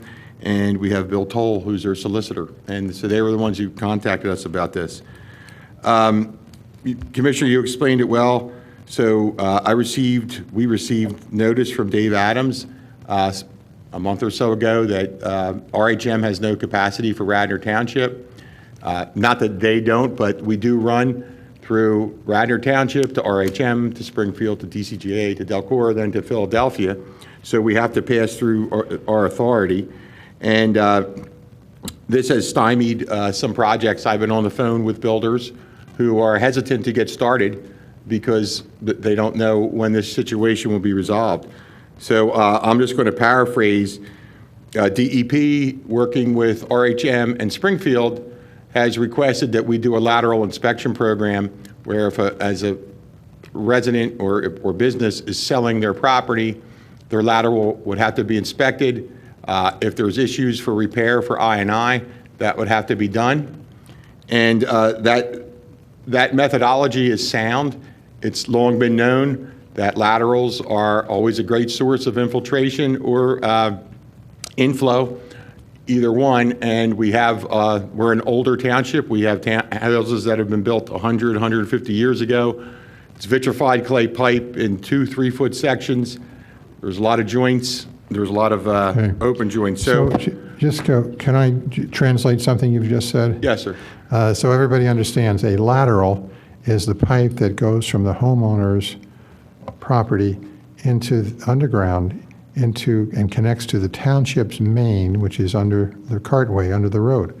And what he is saying is that we are faced with a situation where we may require, a certificate of occupancy to be granted by the township to an owner on the condition that we do a televised inspection of the lateral to make sure that that it's in proper condition, that it's not deteriorated, and thus creates a situation of and that stands for infiltration and intrusion, Steve? Inflow. And secondly, that there are no illegal hookups into the lateral. That is, gutters are not dumping into the lateral or sump pumps from the house. So this is a big issue if we go in this direction, because it's going to mean money to come up. Somebody is going to have to come up with the money when a house turns over or a business turns over to fund the television and then fund the engineering and any construction. So I read through this with interest, and I have to say I have some pretty grave concerns and questions about this as proposed. I mean, given the fact that our housing stock here, most of it is pretty old, and many neighborhoods have their homes set pretty far back from the road, this expense, the first expense you would incur when you sell a house would be the televising, which is pretty minimal. But my guess is that a great majority of the houses' laterals will be insufficient, will require replacement or repair. And in most of our housing stock, the houses are set back. It's in the 10,000 it's a lot of money. And I fear we'll have some mutiny if we pass this. So I really need to understand why we think this would work, why we think this is effective, if there are other townships that do this, how that has gone over. And it seems to me, taking this approach of doing it when houses sell, it would take forever to make a significant difference so now we're punishing these people who are selling their neighbors in their houses in the near term for a fix that's going to happen. It's going to take decades for it to make a real appreciable difference. So I would love, I don't know if it's our staff or our visitors tonight who could answer some of these questions, but I'd love to hear if someone. We hear from the commissioners before we hear from the representatives. Well, that was a commissioner asking a Well, question. I have concerns too, so I'd like to express them, and then they You can want answer to do them all yours together. first, and then I'll do mine? I was just thinking we would all express our concerns, and then we would hear from. So my them. concern is that I'm worried about the efficacy. Okay, so I'll express my concerns, and then I'd hear your answers to those also, okay? So first is, for our board, we have to decide whether we want this. I'm not so sure it's a problem that a developer can't start a project. We have to decide that. And then what I would need is a demonstration of sort of the significance of this, similar to what Elaine was saying. There's concentrated cost and distributed benefit. I'd want to see how it's distributed. I'd want to see how much of it is. If it's predominantly a township problem, then we would fix it with our money. If it's predominantly a citizen problem, then I'd be more inclined to be heavy on the citizens to fix it. And then I'd like to know alternatives, if there are alternative programs to this that we could consider for achieving the same end. And similarly, my concerns with it, and hopefully the folks can address, how much benefit we are expecting to achieve should we decide to implement this particular change. How can we quantify that in terms of flow and in terms of cost benefit to the users of the system as it stands? And how do we know that this will solve the problem? Or is this just one way? And if it is just one way to solve the problem that will be multifaceted, is this the most effective way? And should this be the priority way that we go about solving the problem? Or are there other methods that we can use to reduce the infiltration and inflow of stormwater into the sanitary sewer system that are not so burdensome on the constituents. As Elaine points out, this will be a huge burden on everyone selling their homes, and we are likely to see quite a few people that it will either limit or prohibit a home from being sold, or it will be a huge amount of money and could delay a sale. It could cause a great deal of problems, and it's going to be arbitrary when we would put it in place. So all of those, really the efficacy and the priority of this method, that's what I would hope you would be able to comment on. So now you've heard those concerns in 3D. Elaine, just one comment before Mr. Toll gets up and the RHM staff. I've had some discussions with Mr. Toll. I understand, I mean, this is a DEP issue, which has been kicked down the road to RHM, and it's coming to us. DEP is the one that ultimately turns off the flow and says, you can have no more connections because of this stormwater infiltration problem in the whole system. Wait, hold on. Why would DEP be the one, right? These are publicly owned treatment works. This is not a, why the DEP, why are they commenting on stormwater in a private system? Mr. Toll can address that, but simply, Rich, because DEP's looking at the treatment plants. They permit the treatment plants, and every March, every treatment plant in the state has a Chapter 93 report, which talks about flows. So for whatever reason... Right, but the DEP regulates the POTW's discharge into the waters, right? So if anything, this is diluting, right? The infiltration of the stormwater into the POTW would, if anything, arguably dilute and probably reduce the discharges from those. You know, I think a lot of your points can be answered by the members of the authority. Treatment plant. But well, I was hoping, but John wanted to that's where this has come from. I think Mr. Toll can explain it. Why don't we have Mr. Toll come up and explain it to us? Thank you. Unless you want to listen to us more. Welcome. I'm happy to sit and listen to you folks, but all right, so I'm Bill Toll. I'm a solicitor for the RHM Sewer Authority. This is Bill Zahn, who's our engineer, and Dave Adams here as well. Some of the questions that you're sort of addressing are, as John explained, really not things that we are suggesting or imposing or thinking are the best approaches to doing these things. These are really things that are as a result of what the DEP is doing and not doing. For a little bit of background, for the better part of 20 years, or maybe even excess of 20 years, we have been working under a policy that provided a methodology and a predictable procedure for obtaining EDUs, for obtaining flow that we could then give to other members in our service area, including Radnor Township. All right, so EDU stands for? Equivalent dwelling units. Yeah, it's how we. Can you say it? And so the equivalent dwelling unit, or yeah, what comes out of your house in terms of waste. So what has happened for the better part of 20 years, or actually in maybe even over 20 years, we've had a policy whereby we would measure the flow that the sewer authority and the townships take out of the system by addressing inflow and infiltration in terms of both maintenance and repairs. And when we see a sump pump and when we see something that's directly into the system that shouldn't be there and it's taken off of that area and it could be documented and measured, we would get credit for that. So if we take 100 gallons out of the system, we would get 10 gallons credit that we could then provide to somebody else who's looking for a new connection or an addition on their house or something else, so that we would earn credit, and it was a predictable, practical, and measurable way of addressing the issue.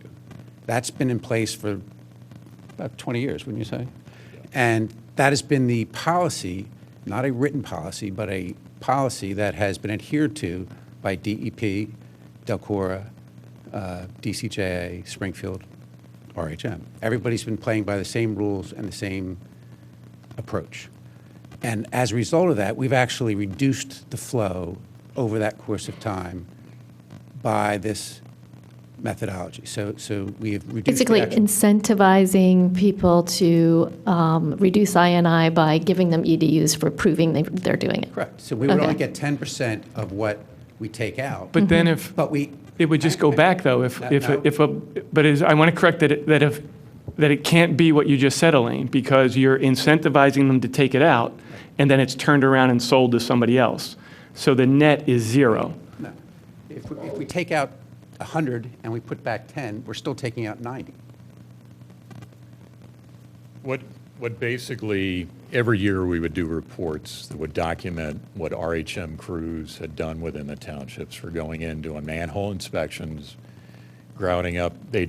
If they found a leaking manhole, which is basically groundwater infiltration coming into the system, they would grout those up. They'd measure before and after as far as what was leaking in for infiltration, what was grouted, and then the recording that it was stopped. So you would document all that in terms of summarizing total manhole inspections for the year and how much infiltration was reduced or eliminated during that. Likewise, RHM will televise the inside of sewers within the collector systems of the various townships. When they televise and find a leak, the same process, they'll use weir readings to measure the amount of leakage coming in, which is, again, groundwater infiltration. That is all summarized, all that work for the year. Usually we'd have over 100,000, sometimes 200,000 gallons that was documented to have been stopped. Typically, what would happen then is the report would go and request, as Bill had alluded to, about 10% of that would come back and say that of the 200,000, for that particular year, you'd have 20,000 gallons per day that you would be allotted that could be divvied up for connections within all the townships. The problem now is you've got infiltration and inflow. Inflow is the toughest thing to control because normally you're dealing with what's coming in from private residences or commercial establishments that's coming from basement sumps or roof leaders that are tied into the system. And the problem is you've got stormwater flow, which, you know, your smallest storm sewer pipe is usually 15 inches. Sanitary sewers are 8 inches typically.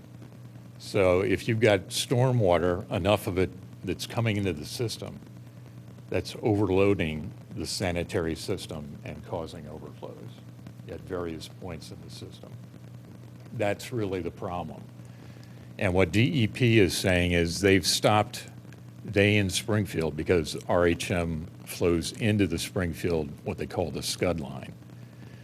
Springfield has been given authority along with DEP to monitor the flow, and they basically changed the game plan as far as accepting the 10%. They're saying now they want to see more effort in controlling wet weather inflow into the system because it overloads the system.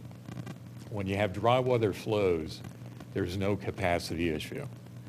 It's during wet weather flows. And when we have 21 meters on the system measuring flows from the various trunk sewers coming into the townships, they all increase during wet weather. So inflow is occurring everywhere. The problem is finding it and getting rid of it. Now, one thing I'll say is, of all the townships, of the 5 in the RHM system, which includes parts of Newtown and Tredyffrin, Radnor does document the most basement sump drain disconnections of any township. So that goes a long way to controlling wet weather inflow. And DEP really wants to see more of the townships doing the same thing. But the challenge is to show effort that control there's an effort being made to control wet weather inflow, or at least get a handle on it to reduce it. And that's the challenge. I'm not saying it's easy or this is a be-all, end-all for what can be done. But they want to see effort. They haven't said that they're not going to give any more flow allocation.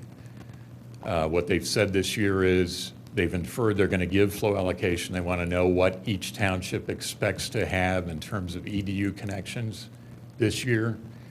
They'll do that every year, but they also want to see effort.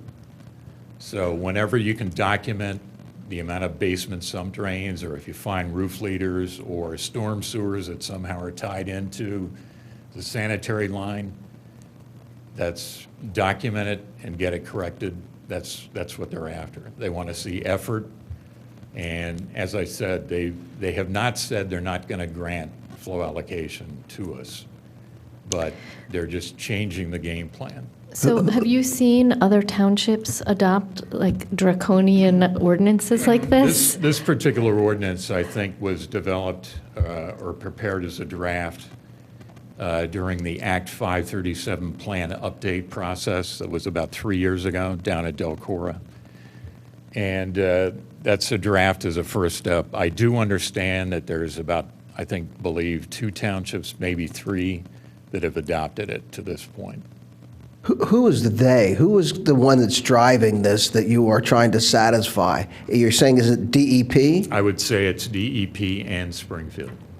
Springfield, what Springfield? Springfield Township. Springfield Township. Yeah, because the RHM interceptor flows into what Springfield is acknowledged or saying that they own.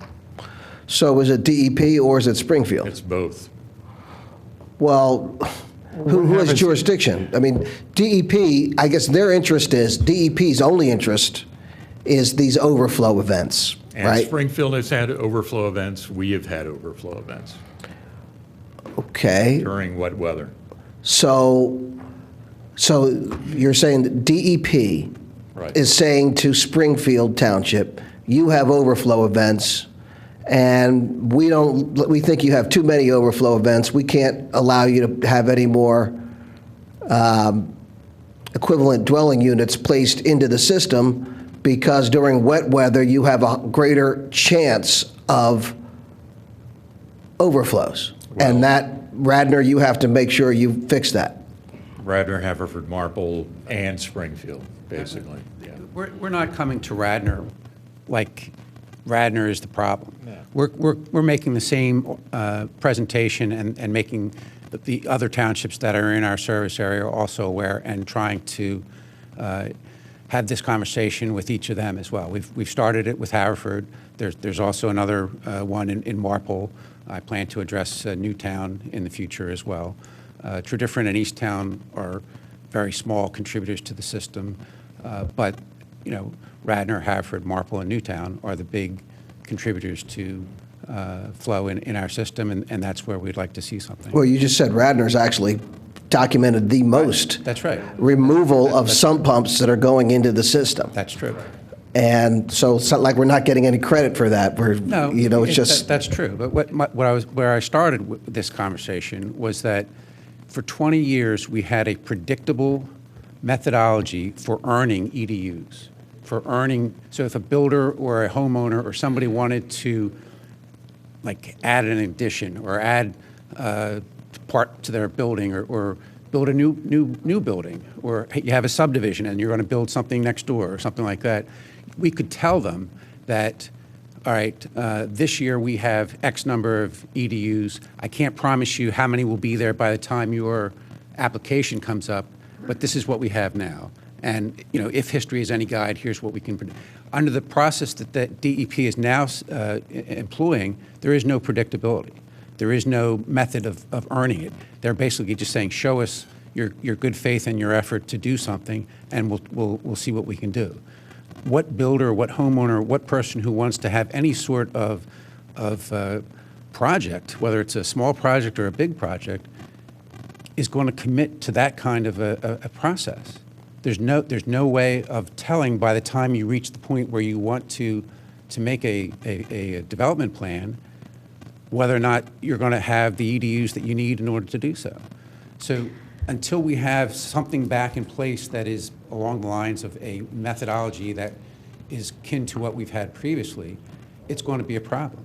What we're trying to do in the meantime, and in a connection with, in addition to trying to have a ongoing series of discussions with DEP, Delcora, and all the folks who are downstream from us, is to show, is to show us what we can do in the meantime. So this is a step. It's not. It's, you know, you asked what could you do? Well, you could have a township-wide program that does everything all at once. Well, nobody's going to want to do that, and that's a non-starter. Mr. Toll, This was if I may interject, I apologize for interrupting.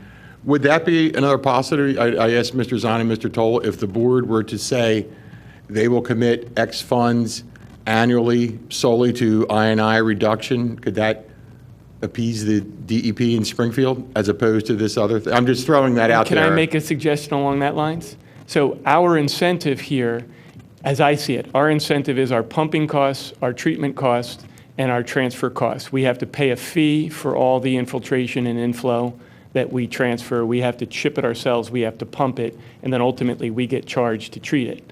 So like, as I see it, what I'd like you to do is sort of flip it, rather than here's what we want you to do to charge your citizens, or maybe it's what you've got to get our staff to do, but flip it around and say, if you do this, you'll see these savings, and then that becomes a way that we justify investing our own money because there's going to be a return on the investment. Well, that's true, because ultimately each township pays for the flow that has to get treated.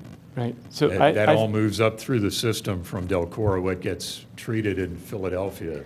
But is it even in the And same basically, there are ballpark? surcharges that are being put in place on wet weather flow surcharges. When the flow goes up by amount, there's extra charges that kick in as Okay. part of what the contract is now between Delcora and the city of Philadelphia.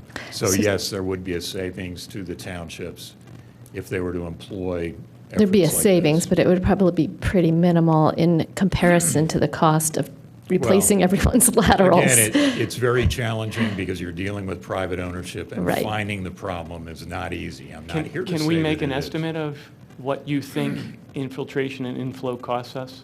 I mean, that'd be relatively easy to. Well, you're looking at the wet weather. Right, you could The wet compare. weather flow is Yeah, the but what issue. you got to do is then it's the cost of treating the wet weather, and it's the cost of pumping the wet weather, and it's the gravity cost of transferring the wet weather. And then I'm assuming we pay a fee at municipality to municipality. Commissioner, So we- my sense, it would be relatively easy to come up with that number. We pay, it's per gallon. So each year, RHM sends us their budget during our budget process, and they basically provide budget numbers to us and Haverford and Marple based on our flow, our proportional flow.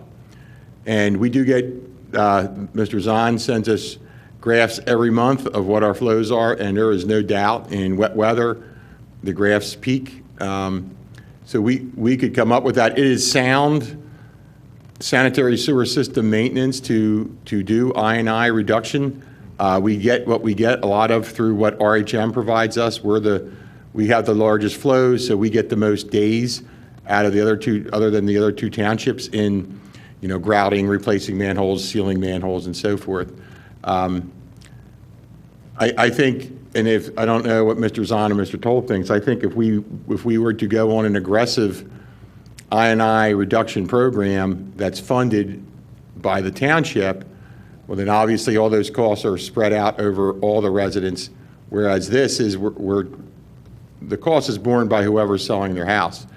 And I don't know, if you look at it, if it's a very expensive house, it's a small proportion of the sale price.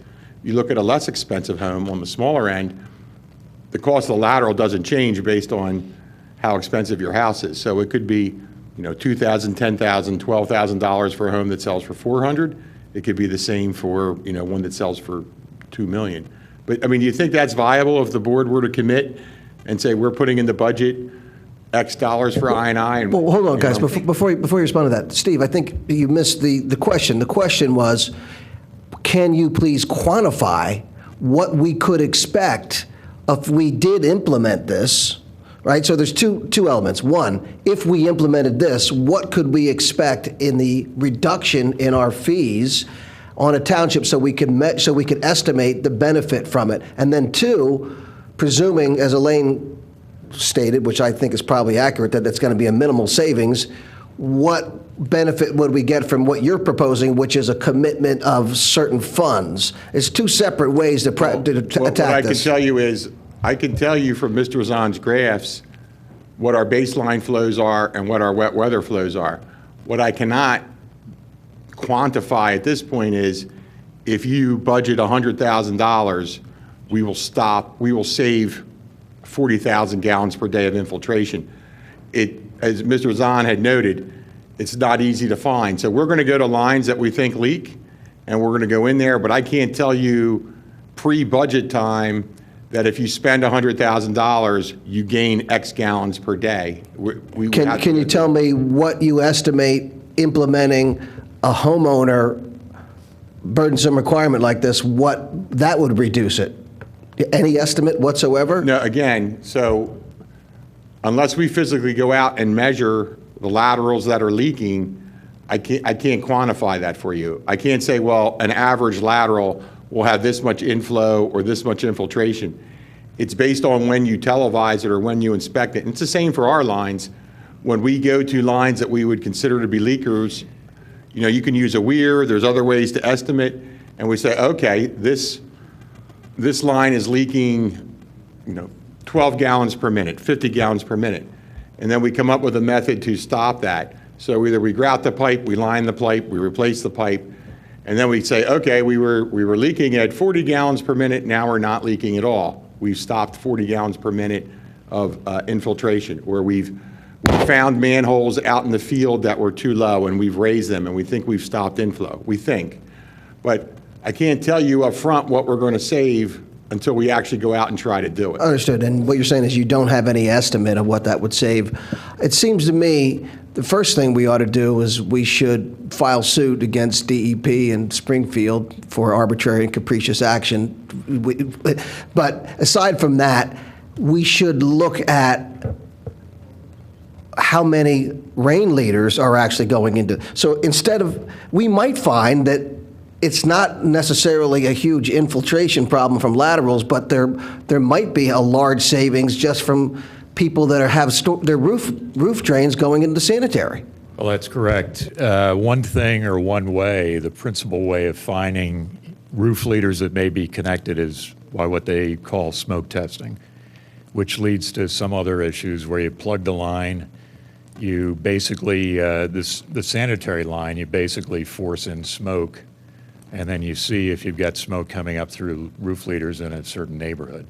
The problem is you have to make sure from a public relations standpoint that the neighborhood knows this is going to happen, because you have people that get very upset that you've got fires or whatever starting. So, and if their basement drain happened to be connected to the sanitary sewer, we would smoke out their house. So the other issue that we're having with what DEP is doing now is that they recognize that it's difficult to measure these things.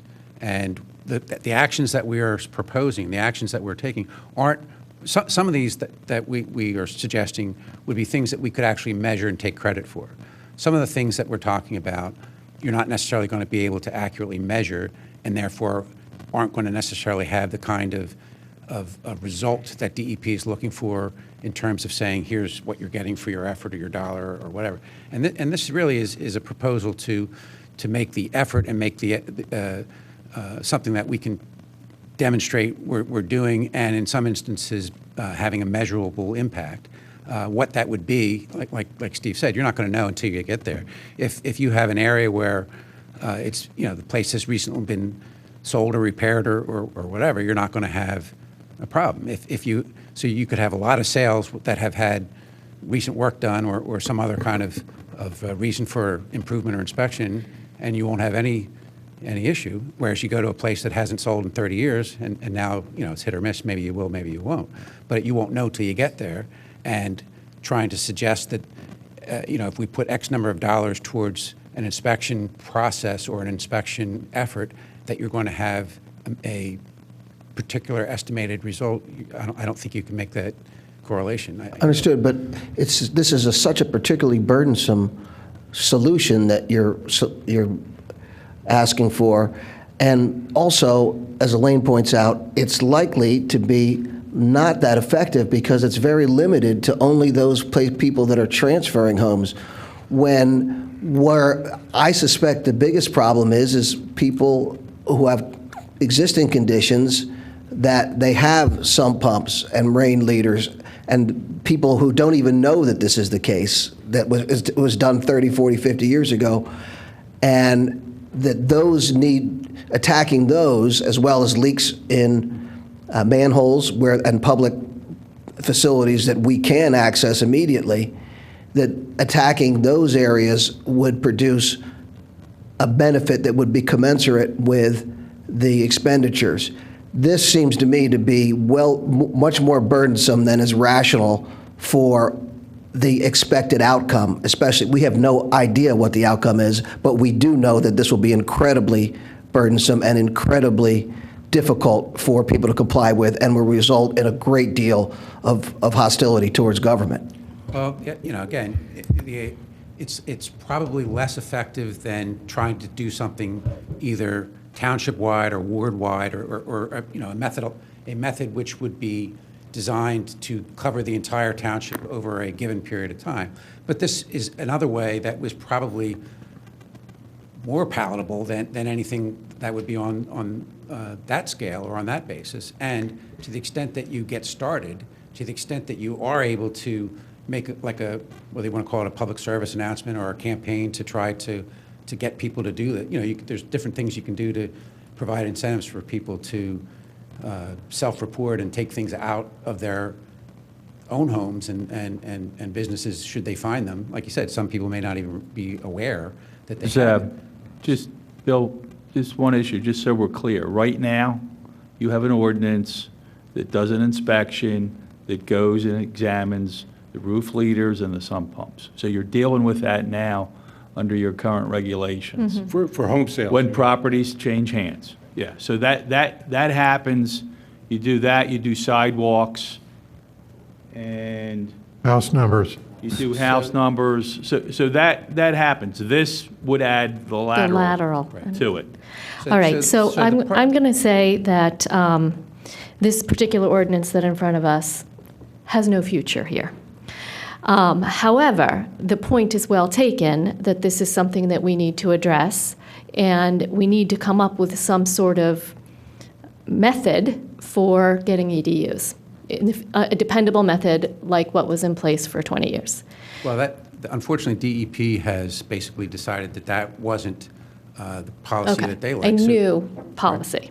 Right. So I would suggest that our subcommittee for Public Works and Engineering addresses this in a more global way of how we can show to DEP that we, Radnor Township and Marple and whomever else, are establishing a program to deal with this, be it, I actually really love Don's idea of measuring what we would save and making an investment plan into the future that correlates to that in some way, because that is something that makes sense economically for us to do, where we can invest to save the money in what we're paying. And I think that we could probably come up with a program that we could present to DEP and say, this is what we're doing, we're going to make progress, keep the EDUs flowing. Well, right now, we're not, but we'll have to see by our methodology, we would be in the black in terms of EDUs over the course of the last number of years that we have done using the process that we've used for the past 20 years. However, DEP is not giving us credit for the last several years, and it's basically saying that we're in the negative.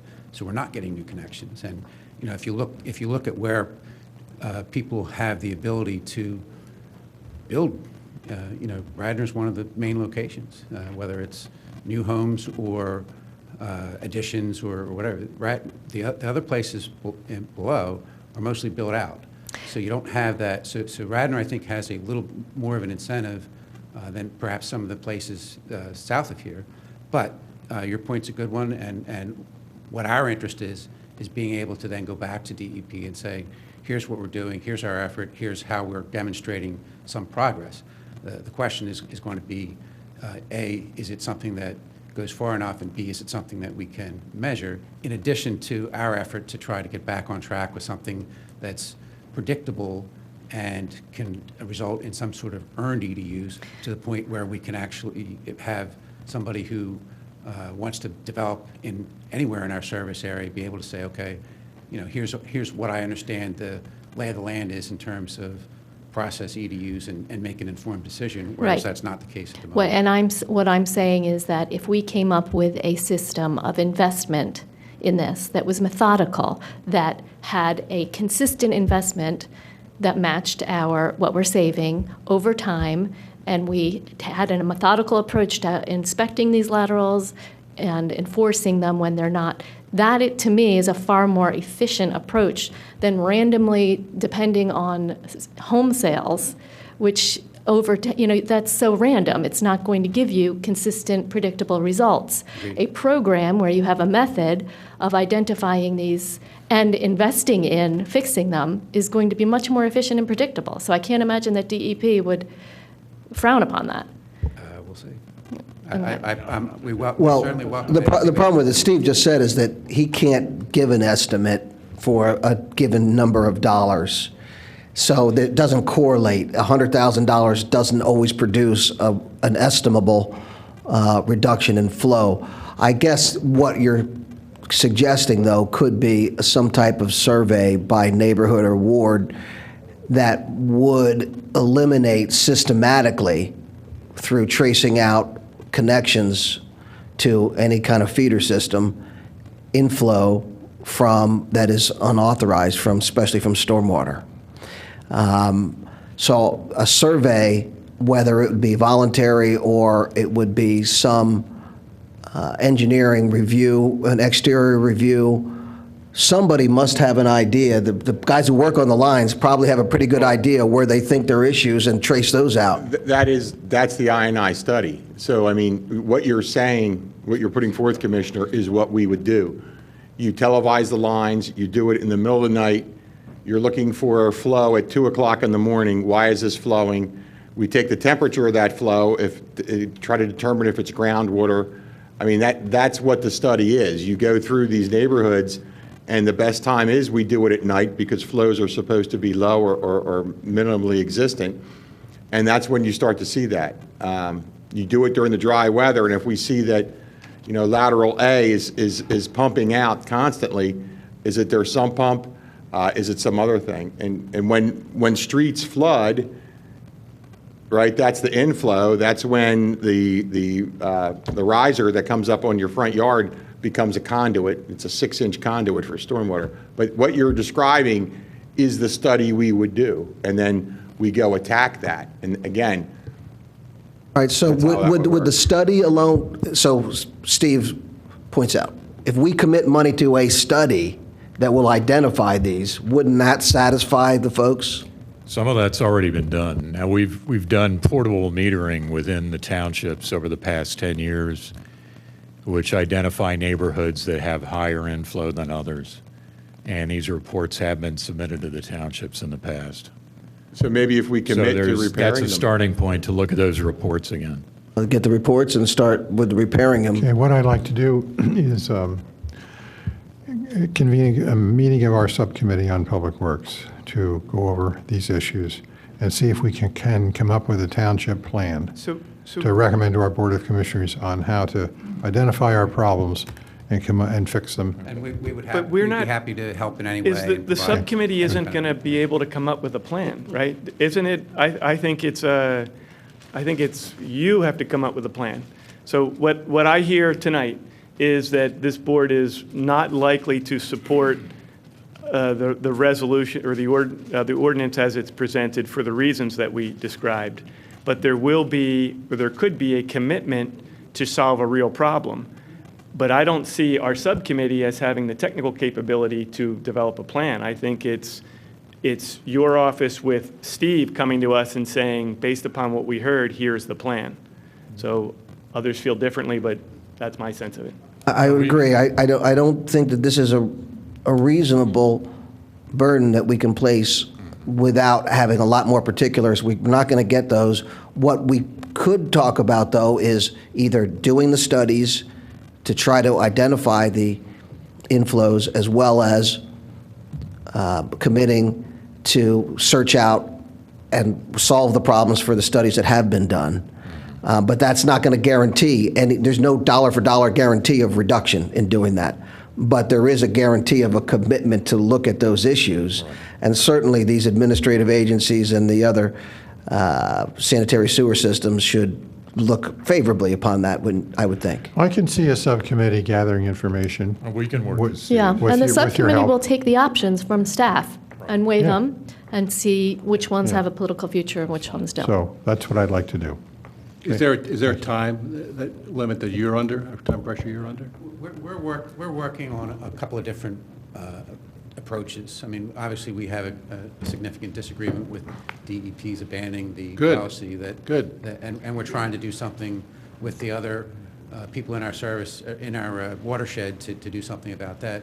But that has not yet been accomplished. Right. And in the meantime, we don't have the EDUs for new connections. I in our service understand. area. And for clarity's sake, we've talked about whether Steve was able to prove a guarantee, a reduction, but this ordinance that's in front of us now, I see this as having even less of a guarantee of any kind of reduction in any meaningful time frame.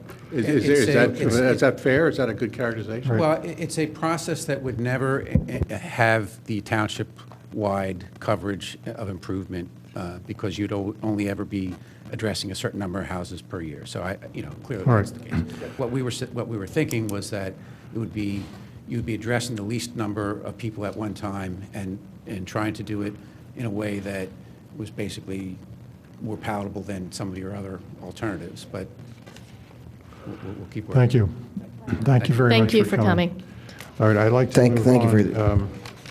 The next is ordinance 2017-12, introduction, and this is to amend Chapter 235, Section 235.5, sewers, to provide standards for discharge into the public sewer system to avoid obstructions in sewer and drain pipes, prohibiting pollutants from being discharged into the public sewer system, and prescribing penalties for violations of the ordinance. Steve, I think we've all read this over. I'm surprised we haven't gotten onto this a long time ago, but it's never too late to do something to improve, to eliminate pollution.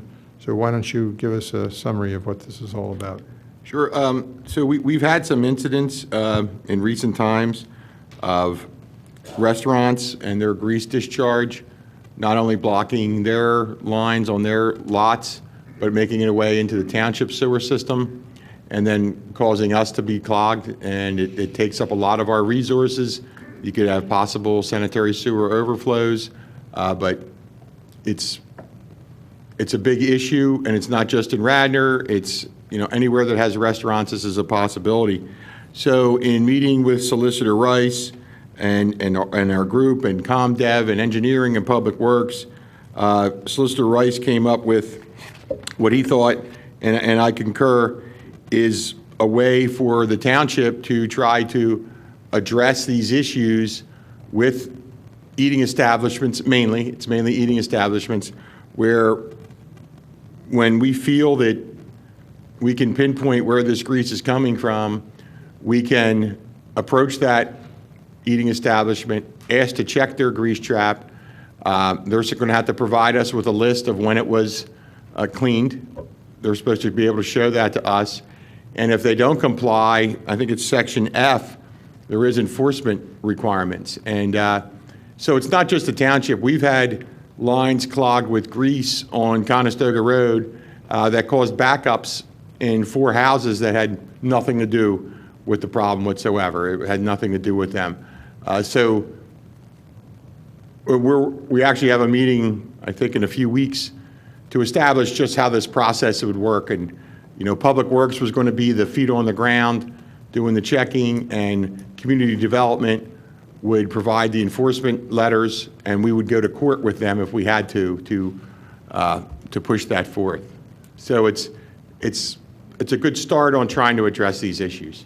So is that The only new section of this, the grease section, addressing? No, Commissioner, you're very astute. So in C, general discharge prohibitions,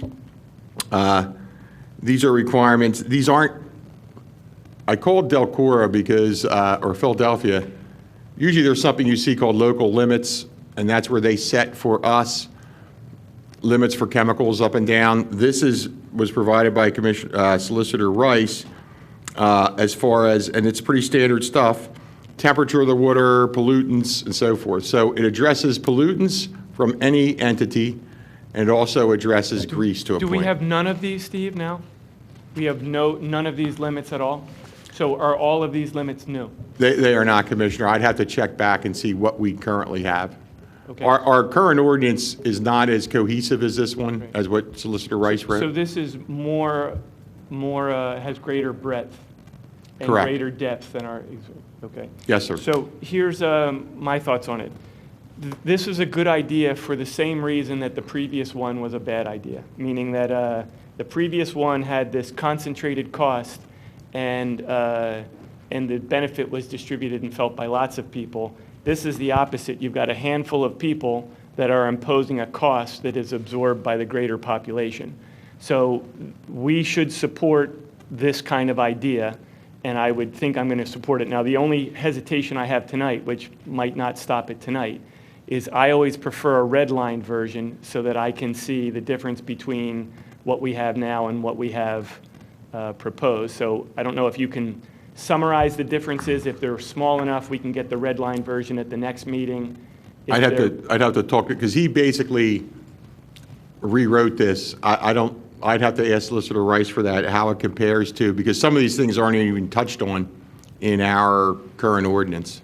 All right, well, So- that seems to be the issue for us. Do we want to, the concept is good, I envision supporting it. Do we need another meeting to see a red line version, or do we see this tonight and then get the red line version at the next meeting, and we can have the delay, if we choose delay, we can have delay after the next meeting. When we- Commissioner? Yeah, I agree. We'd If like- we can, there's not like an urgency to this, so we can bring it back at the next meeting. a red line. Introduce it as a red line Okay. version, so you can Yes. see Let's that. do that.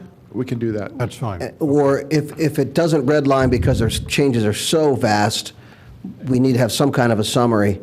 And I'm also interested to make sure that it's aimed only at commercial establishments and that we wouldn't subsume homeowners within these requirements as well. Sure, so we'll introduce it as a red line at the next meeting, and then this way the board will have time to be able to see it, public will be able to see it as a red line. Right, and Rich's point as well. I mean, some of the things that are in here are, first of all, a lot of them, we don't even know what they are, because it's some sort of like pollutant identification, but there's like a section that says any detergents.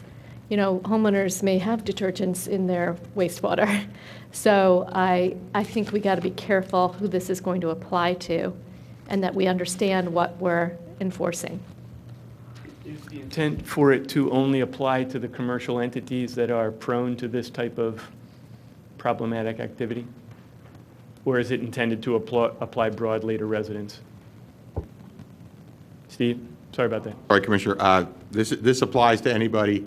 So, and I guess the reason would be, we don't want residents to put things down their drain that they should not. The reality is, if I understand, tell me if you understand it differently, this is a huge problem for systems like ours, mostly because of restaurants and car dealerships, things of that sort, so that the application would likely be concentrated on the very particular dischargers, not broadly on, it's generally not a problem at residential properties. You're correct, Commissioner. But that doesn't mean we should exclude residential. Yeah, I'm sort of, my sense is that the takeaway from that would be that it's harmless to include residential because it's not likely the Right, problem. okay. And just, You see on there, it says wastewater in excess of 104 degrees. That's a lot of houses, when you take a shower, it'll be above 104 degrees. So, let me just say that this ordinance replaces your ordinance, which is one paragraph. Okay. One paragraph in the code. So, we took it from some other model ordinances. went through staff review, but the idea was directed at situations that Steve's had a few where the system's been damaged because of, commercial users putting things in there. And the township has ended up putting out a lot of money to bring trucks in, Steve, vacuum trucks. Pumper trucks, vacuum, yes, absolutely. John, In a way to recoup that, but it would apply to residential. But it's going to be an ordinance that you'll have when you have these types of problems, and you'll be able to recoup those costs. And could it apply only to commercial? Could we have separate ordinances or? We could. And then, Steve, if there are elements of it that would be especially problematic for residents, then obviously we would want to hear that at the next meeting. Because honestly, Commissioner, it's not the residents' homes that bring forth the problems. I think after talking to the codes, there's 200 eating establishments in the township. I mean, whether it's from institutions or whatever. And really, that was the driving force for us. It wasn't issues with residents necessarily having the wrong items in their laterals. It really was eating establishments. 104 degrees, as Rich pointed out, is probably a parameter designed for commercial activity, not residential. So it would. Right, and again, you make the point. This is a problem that we see from our commercial. Make this be the commercial requirement and then leave the one paragraph for residential. You just have two. All right, so John, when you were out of the room, we suggested that we not introduce this tonight, but we get a red line version from you, and we'll do it next time. Well, like I said, you have one paragraph that deals with discharges in your system, with no detail. It'll be the red line's going to be pretty tough, but see if you can piece that together. Red line what you have, and then everything else will be. So Rich's suggestion, though, which made sense, was if red line becomes not silly because of that, then give us a description of before and after. It's like something for comparison rather than simply a statement that we think it should be blank. I can bracket the existing, and then, what's new can be highlighted in some way. So it's clear. Okay. Jim, before we move on to personnel and administration, do you want to take the item C from the consent agenda, which got pulled? Nope, item C. No. Let's go back to that. This was a waiver request for the residents at 127 Pine Tree Road who would like to have an exemption from our stormwater ordinance based on removal of impervious surface. As I understand it, is Mrs. D. Horatius here? Good to see you. They are realigning their driveway to make it safer for cars to go in and out. And as a result of that, they need to resurface the driveway. And they are in a situation where they are increasing the impervious portion of the driveway, and our ordinance does not give them any credit for the fact that before this project, there was already a large amount of impervious surface. So they would like an exemption from the obligation to satisfy our ordinance. Have I stated that correctly? Okay. Are you, sir, you're the engineer, okay. I know your mom and dad from years ago on Farm Road. No, that's my aunt and uncle. But Your yes. aunt and uncle, okay. Yes, Good. yes. So just briefly, I'm sure if we took a vote today, we could agree that we all have talked more about Pine Tree Road than we ever wanted to, and the safety of Pine Tree Road.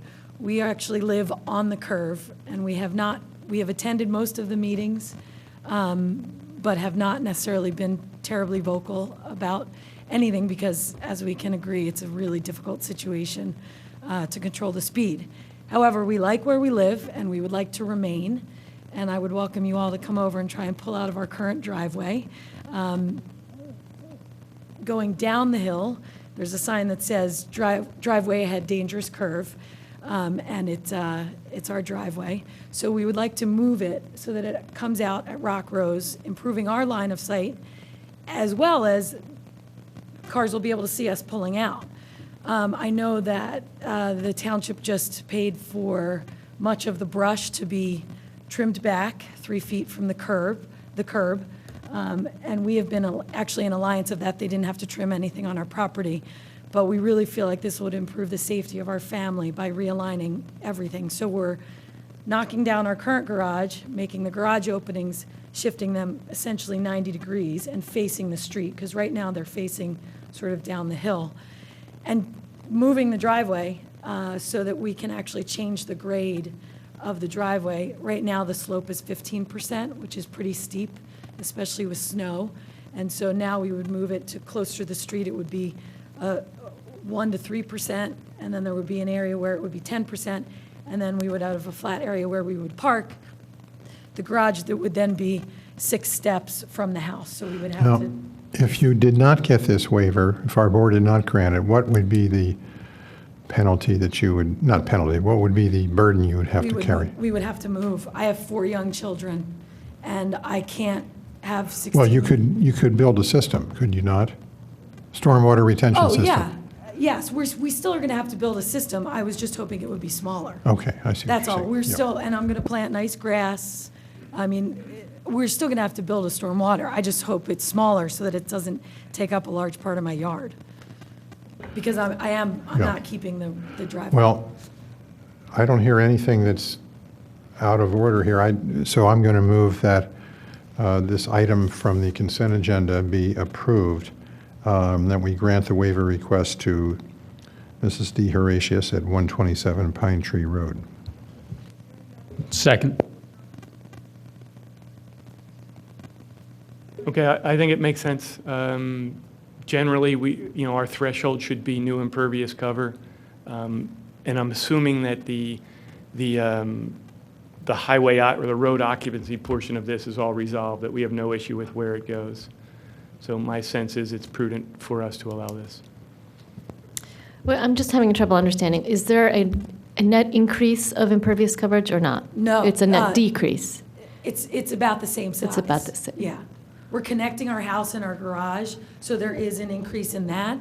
But as far as what the credit we're asking is just a credit for the driveway, not the rest. I'm interpreting from the drawings that you're eliminating impervious cover in order to maintain the amount at the current amount. So you're Correct. just relocating the driveway without adding new impervious cover to the yard. Correct. And the stormwater system that you're putting in is to address the increased impervious coverage having to do with the house and garage? Correct. Yes. And our garage currently occupies impervious surface as well. So, but yeah, we still have to put stormwater in. I have no problem with that. I just want it to be a little smaller. If I may add, I mean, the net increase, so they're removing 3,265 square feet. This is from Mr. Smirga's permit app. And they're adding 5,318. So there's about a 2,000 square foot increase of impervious net. And is that what the stormwater system is That would designed be- for, the That would be in the 2,000? new classical Radnor design stormwater management system. So then, Steve, what it is it's the system will be designed for the net new impervious, not the gross new impervious. Correct. Considering the way our ordinance is now, Mrs. D. Horatius would make no difference to her from a stormwater design standpoint if she removed the old driveway or left it in. There's no incentive to remove it. So conceivably, not saying that she would, if she left the old driveway in, her stormwater system is still the same size as if she removed it, based on our ordinance. Well, I think you mean, though, that if she was going to build the bigger one, she could leave that in there, but because... No, meaning, so we don't give you credit for that removal. So if they just decided to put a new driveway where they are now and did not want to demolish the old one, the size of their system would still be the same. It wouldn't make a difference. But assuming that they were asking for it not under a waiver, so they're asking for a waiver. Correct. I mean, Correct, right, based on our ordinance. Right, based on the ordinance, that's right. what it- Right, so, but we don't want to do that. In any event, this is not only going to be beneficial to the family because you're going to improve the space and you're going to be happier with it, but it's also going to make it easier because of the curve in and out. And The sight distances are very good where we're going to come out. right, so it's a better situation on Pine Tree Road. So in this case, I think that the waiver from the waiver from our standard practices is appropriate. There's a secondary issue, the grades where the old driveway comes into Pine Tree Road. Your car is literally sitting on probably a 15, 16 degree angle. Why don't you give us your name, Oh, sir? my name is John Smirka. I'm the engineer for. Thank you. The new driveway, we're going to come in with a flat area of about 2%, then go uphill, and then come up to a level area in front of the garage at about 4%.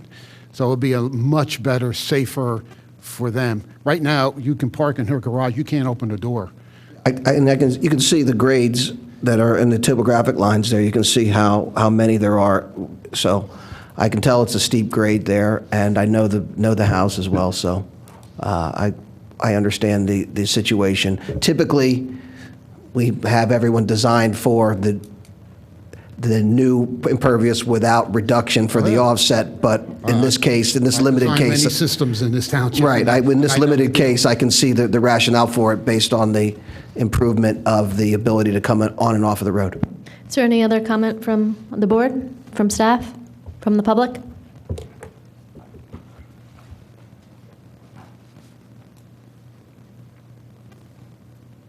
Hi, good evening, everyone. I'm Diane Edbrill. I am a neighbor of Dr. DeHoratius, and I also think that this is a great idea. I've been driving past her house and her driveway at least once a day for 20 years, and it's a very creative, I think, and great solution, and I'm glad that the board is going to grant the waiver. But I just do want to speak to what the terms of the current ordinance are, which is that there is no credit for removal of impervious surface. And I think that that's really a mistake because, as somebody observed, there is no credit and there is no incentive unless we grant a waiver. I agree it's a good solution. I certainly, she's been a lovely neighbor and her family is lovely, and, I would hate to see them leave the neighborhood for these reasons.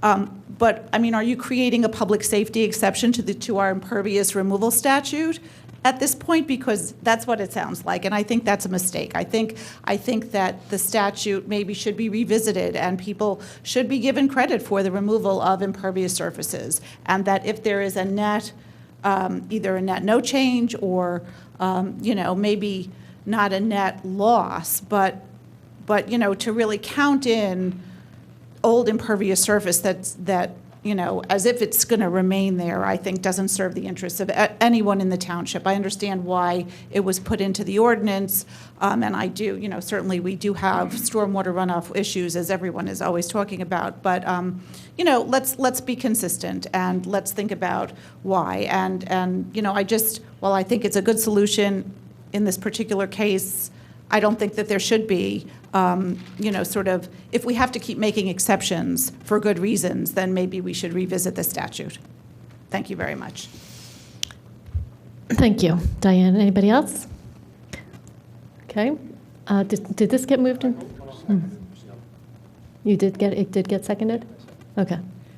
Just real quickly, my name is Christina Peroni. I have heard on other occasions the exact same comment that Diane just made, which I think several commissioners have said, if we have to keep granting these exceptions, there's something wrong with our ordinance. And I believe somebody had said, can somebody look at that? Because you do want to get credit for removing impervious. The goal is to create a situation where there's less impervious. So to not give credit for removing it doesn't make any sense. So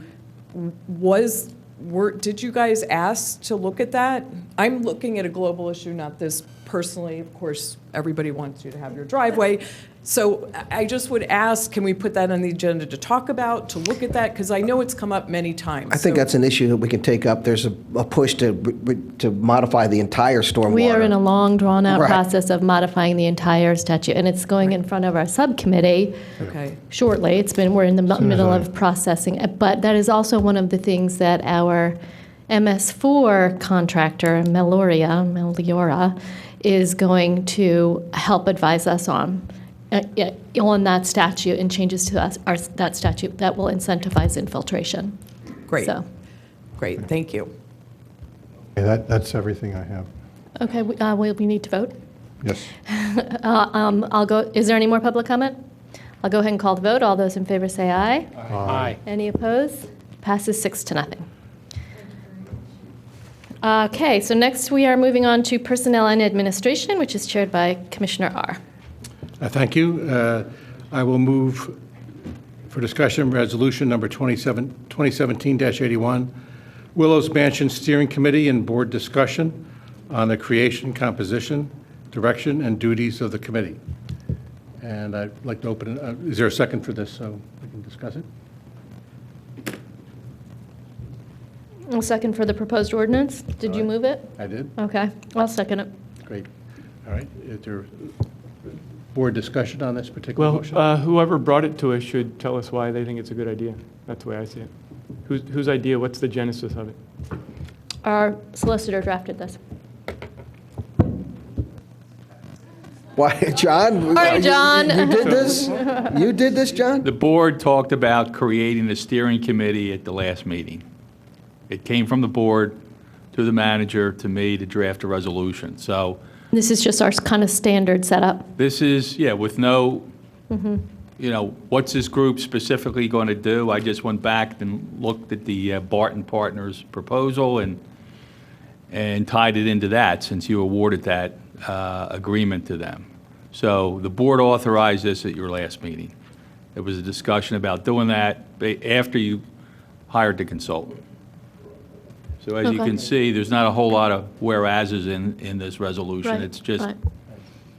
you're going to have 11, I'm not sure where the 11, 7 from each ward and 4, but that's the direction I got from Bob. Okay, so before we get into the specifics, practically speaking and logistically speaking, tonight we'll hopefully come up with an ordinance that or a resolution, is this a resolution? Yeah, a resolution that will set up the structure. Then before our next public meeting, we would solicit people to serve, and then at the next public meeting, we would appoint those people, and they could start immediately. I bring that up because it's a very, very tight timeline for Barton Partners to move forward in order to present to us the business plan by September 11th. And they had written a correspondence to the commissioners and the township saying, it's such a tight timeline that we're starting without the steering committee, which is, I think, logical.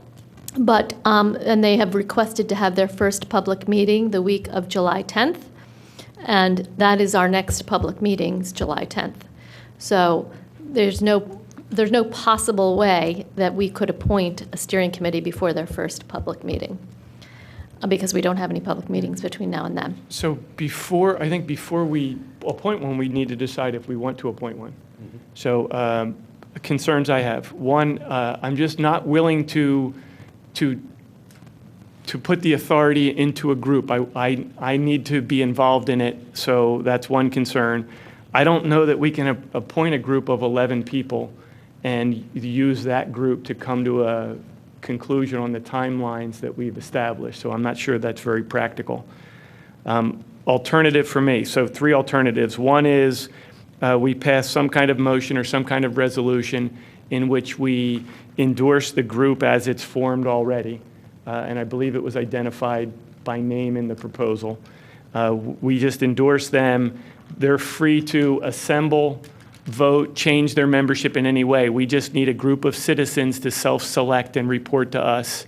So, but we're not making them decision makers, in my opinion, for the township. We need to retain that here on the board. Second thing is we would, I think we need some guidelines in the resolution. So for me, I just picked 3. One is we limit the number of events and these would become the guidelines that the committee and the consultant would then use to come up with the costs, the financial plan, essentially. So the first is that we limit the number of events in excess of 50 people to 20 events per year. Number 2 is that we limit the number of events in excess of 100 people to around 12 events a year. And number 3 is that there's no capital improvement that expand the amount of parking. The idea there is that that's what keeps the tempo low, and it keeps the park use as the primary park use. So that would be the second element of the resolution. And then the third element would be that I still believe that because at the last meeting, we were unwilling to tell the consultant what we wanted. So what emerged was the consultant will give us a spectrum of things, and then we will pick. So if that is the case, then it's premature for us to eliminate what I'm calling the selective restoration or the Sarah Pilling option, because we need that as a baseline. We need to be able to see if that is a comparable financial opportunity for us. So those to me are the 3 things that would be in a prospective resolution. If there's agreement, I can craft a resolution accordingly, or I can craft a motion that John could convert into a resolution. So I'm just reviewing their proposal quickly because I think that is where the idea of a steering committee came from. They have it in their proposal that they would hold steering committee meetings. But I actually, now that you mentioned, where did this idea come from, we could just translate those steering committee meetings, or ask that those just be public meetings and involving all the people who want to be involved. Not just the self-selected committee, but anybody who wants to be involved. Because my one fear is that I don't want to appoint a committee that we didn't actually appoint. Only because if for anyone who's not in that committee or is not part of that group or was not part of that group, they could feel excluded, Okay, and good. that they weren't a part of it. And if we set it up so that in the proposal where they have working with steering committee, it's working with public, and that includes everybody who's been working on it already and anybody else who wants to participate. Yes, that's the spirit of what I'm hoping we Yeah. do, is that this is a group that, what we want to do is recognize that this is a group that has started it, and they are giving valuable input, and we will consider their input. But I don't see us as trying to exclude or define it.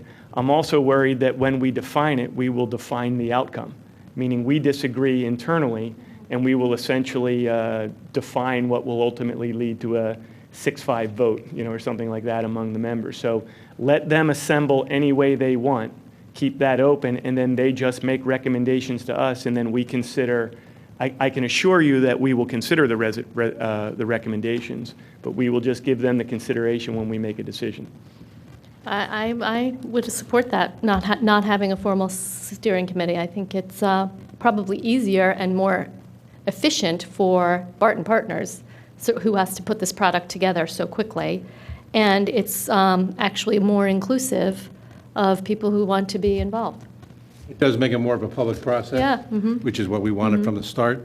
And it does mean that, as you say, nobody can feel not included or discluded from the ideas. And because we already have such a dedicated and established group, we can sort of, even without appointing a committee, rest assured that we're going to get good public input. And they're well-versed already on Right, the yes, issues. exactly. And you wouldn't be appointing someone new, would have to get up to speed, and I think it's unpractical to try to think we could select 11 and keep our schedule. And not only that, but that's right, in order for us to do that and affect even the first public meeting is impossible. So that we have to recognize the idea of what we got. So do you want me to read a paragraph that I think summarizes, and that can be the motion? Is it premature? Well, I don't, if it includes your second 2 points. Well, we can do them one at a time. Okay. Yeah. So, shall I? Yes. Motion. Well, that you know what? We have a motion on the floor. Do you want to withdraw your motion? Yes, I will withdraw my motion. Okay. Is that correct? Is that kosher to do that? Okay. All right, I motion that the board recognizes the Willow Steering Committee as indicated in the Barton proposal. That the group is free to assemble any way it sees fit, free to expand or contract as it sees fit. The board invites input from the group, and the board pledges its consideration of that input, which I believe just captures what we said. Second. Or an input from that group and all members of the public? Yes, certainly. Okay. Still seconded.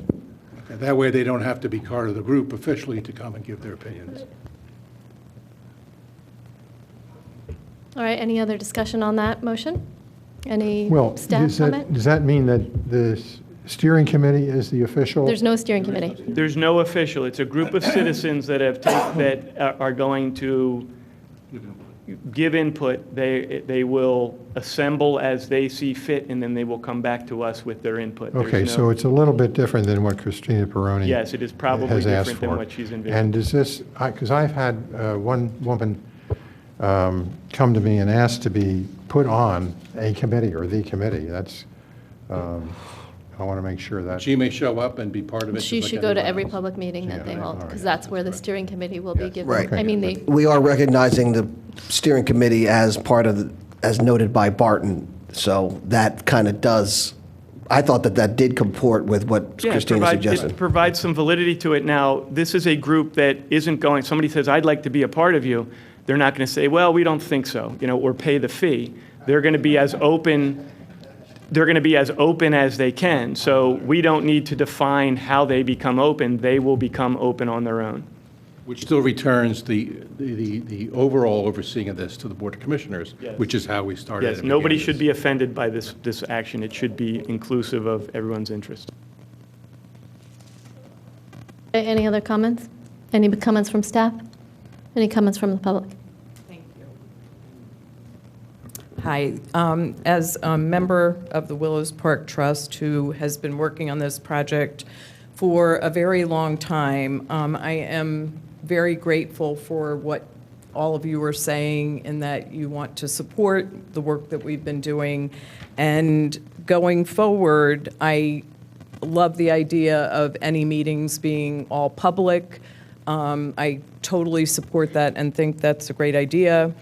I also want to reassure everybody that the schedule that was put out by Barton Partners now has 3 different points, July 17th, August 14th, and September 11th, to make sure that no one's off track and to make sure that, and that would be directly from them and not from us. So if there's time and they want us to be involved with a public meeting, then we will do that, but we're not driving the ship. So we are just there to help if it goes slightly off course or they want a little bit of advice. So then they can ask us for that advice. So I really appreciate your consideration. I think the other issue, Don, that you raised about how many people at events is a very important issue that I think they need the answer to, but that is separate, and I think you should raise it because I think they need that so that we can make effective recommendations. Not us, but Yeah. during public meetings, they're going to have to know how to go. Right. Okay. So we're going to get an answer tonight, whether it's which way it is, I don't know, but there will be an answer tonight. I thank you for the support, and the Willows Park Trust has done a lot of work, and it's terrific that we're moving forward. So thank you all. Quick question, if I may. Christine, is your group meeting, do you guys want to meet on and be televised as part of these? Because we can do that. Absolutely, If but you want to, honestly, we can do that. Yes, we would absolutely want to meet and be publicized. Yes, Okay. absolutely. Yes. But we don't see right now a point in, I think it's all Barton. I think right now it's Okay. just Barton. If Barton says, hey, we need your support, then we'll have a public Okay. meeting and do that. But there are no plans right now to have any meetings right now. We've done a lot of work, and now we're letting go and letting the professionals take over. I was just saying, if you want to advertise your meetings, we can put that out Absolutely, too. would always want to do that. So thank you great, for your thanks. support. Thank you. And Bob, I understand we have a second venue from which we could go ahead and to videotape and also have that kind of a meeting. Great, so whatever support we can give to you, Christina, and your group, just let us know. We'll do whatever we can.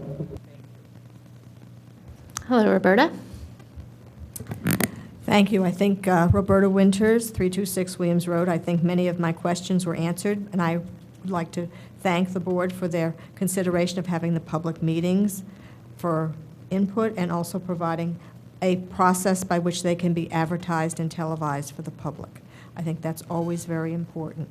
The other comment I would like to make, and if there's a way this could be communicated to Barton Partners, I believe that the League of Women Voters Forum that we had on the Willows might provide some very interesting food for thought for their initial review, because I think we did have a range of opinions and quite a robust discussion. So thank you.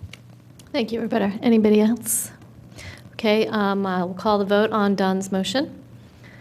All in favor say aye. Aye. Any opposed?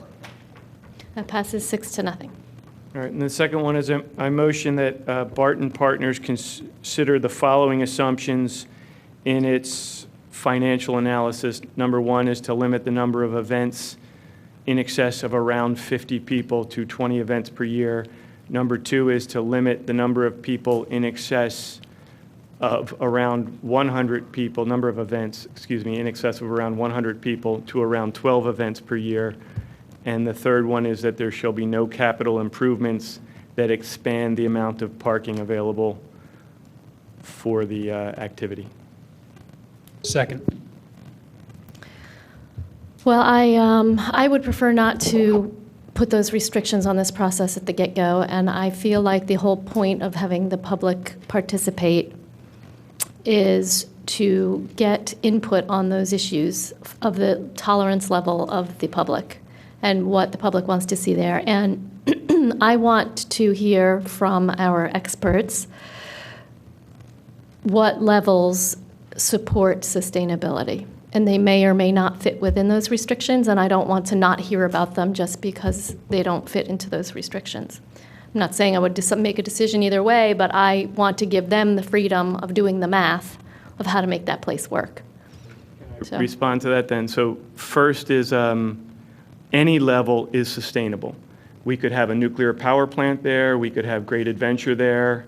There's nothing that we can't do there that won't be sustainable. They'll just match the money to the tempo and make it sustainable. The issue is, do we want it? So I don't need an expert to come in and tell me that we could put a car wash there or a nuclear power plant or a caterer. To me, that's a decision for us to make. And then the second one is we've already done that. We've been through years of this.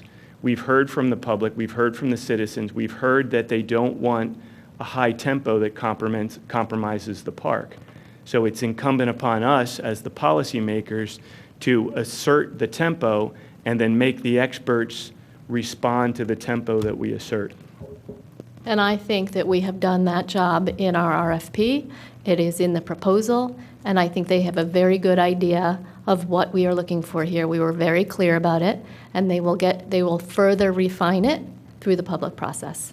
Are you then, by not agreeing to these conditions, are you then saying that you're agreeable to, are you agreeable to 60 A nuclear events a power year? plant? Yes. Well, that was hyperbole for political, for small p fun. I don't think you're going to put a nuclear power plant there.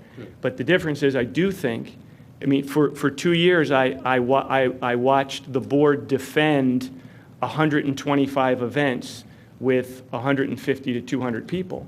And it wasn't until the public came out and resisted that the board backed away from that, recognizing that it's a different board than it is now. So I still have concerns that some on the board that were supportive of the high tempo 2 years ago are still supportive of that high tempo.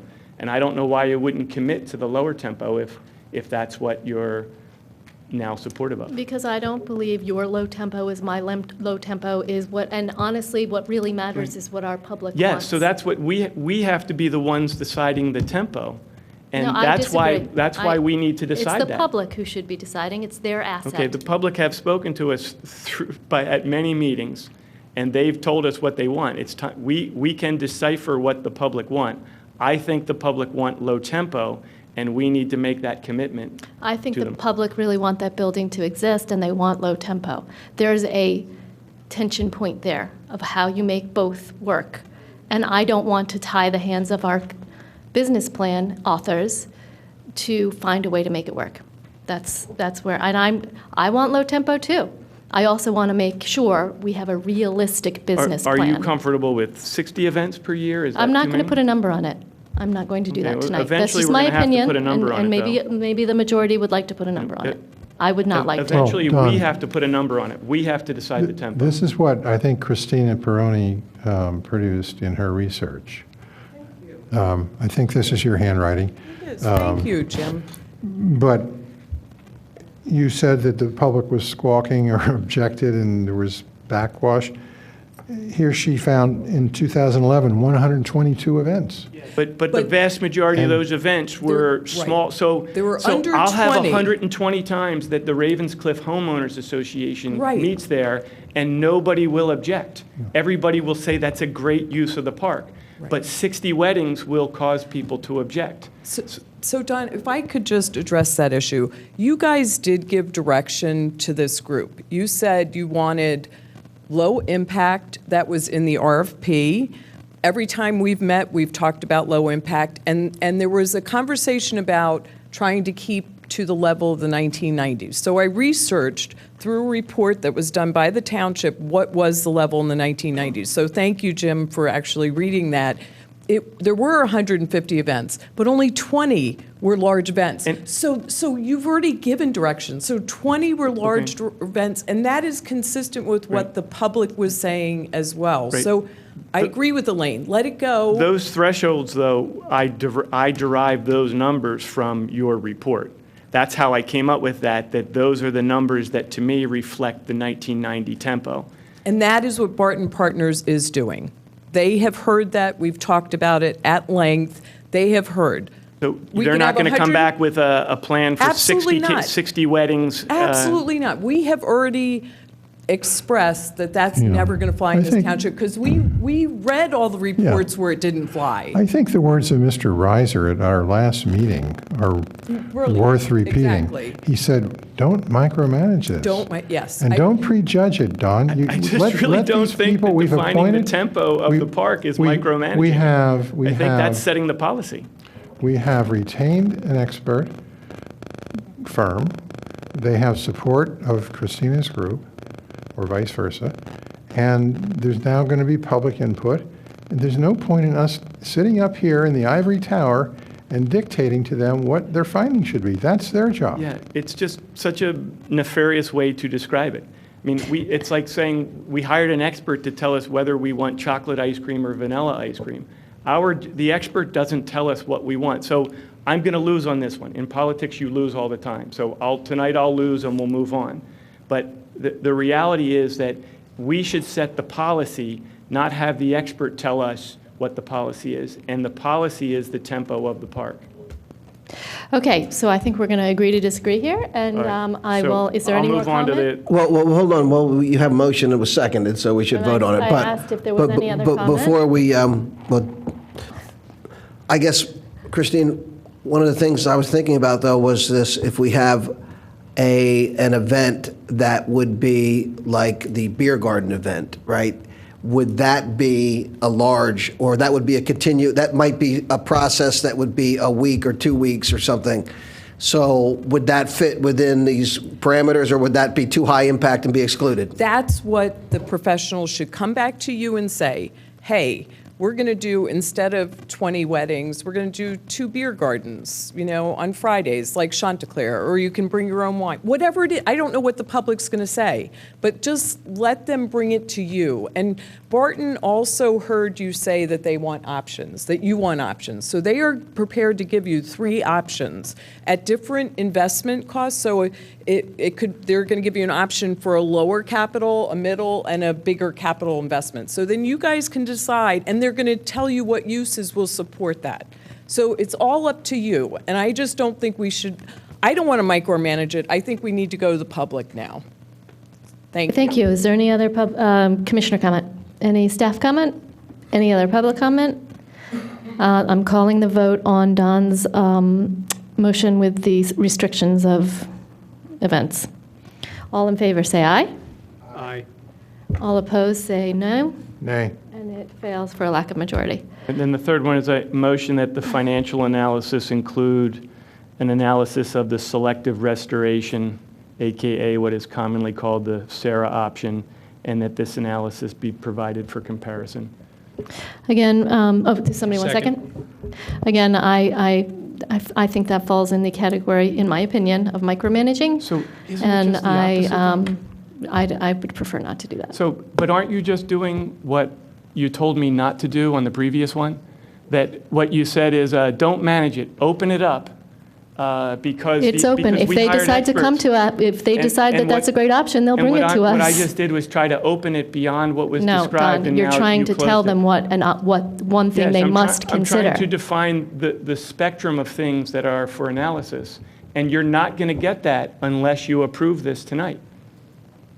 Well, one of the things that I... Because in part, sorry, Phil. That's all right. But the reason you're not going to get it is because I interpreted from the last meeting that you excluded that at the last meeting, and that it would be reasonable for, I'm assuming that Barton will determine that that was excluded. My understanding of the process as we set it up was that there were 3 items on the table. One was the complete demolition of the items, of the bench. No, that was what, no, it's not. I'm not talking about the RFP. I'm talking about our process was to have 3 things. One was demolition of the thing and just clear it out, grass space. That was it. That was it. $250,000, whatever that cost. Second was something that Sarah had put together where you had a creative space that had some permanent and semi-permanent things. The third was to come up with another idea that would use principally the first floor, and we would say, well, what would that look like? We said, and out of that was born the RFP process to come up with somebody who will come up with a business plan to say, here is what it might look like. When we are done, we will have shown what that third option would look like. We would pick from that and say, this is what we would approve to look like. At which point, then we would go back to the original 3 and say, now here are 3 options. We have a business plan and an option of what it might look like. We have the idea of complete demolition because we can't find anything that works. Or we go back to the idea that Sarah had come up with, where we have a meeting space that is built up of permanent and semi-permanent pieces, and what we might do from there. And in that vein, what you're talking about is already guaranteed in my mind in this process. It's how we put the whole thing together. And so at this point, we're looking for 3 options that say here, however they choose to do it, that I'm confident that will reflect public opinion, reflect public input, and also reflect these 10 guidelines that they put down that I couldn't say any better myself after we've gone through all this process. So I think you're covered, Don. I don't think we need to put that Very in good. this point. I hope I'm covered. Let me tell you why I don't feel covered, which is why I brought this forward. So there, as I understand it from the beginning, there was a 4th option, which was the high tempo option of 60 to 120.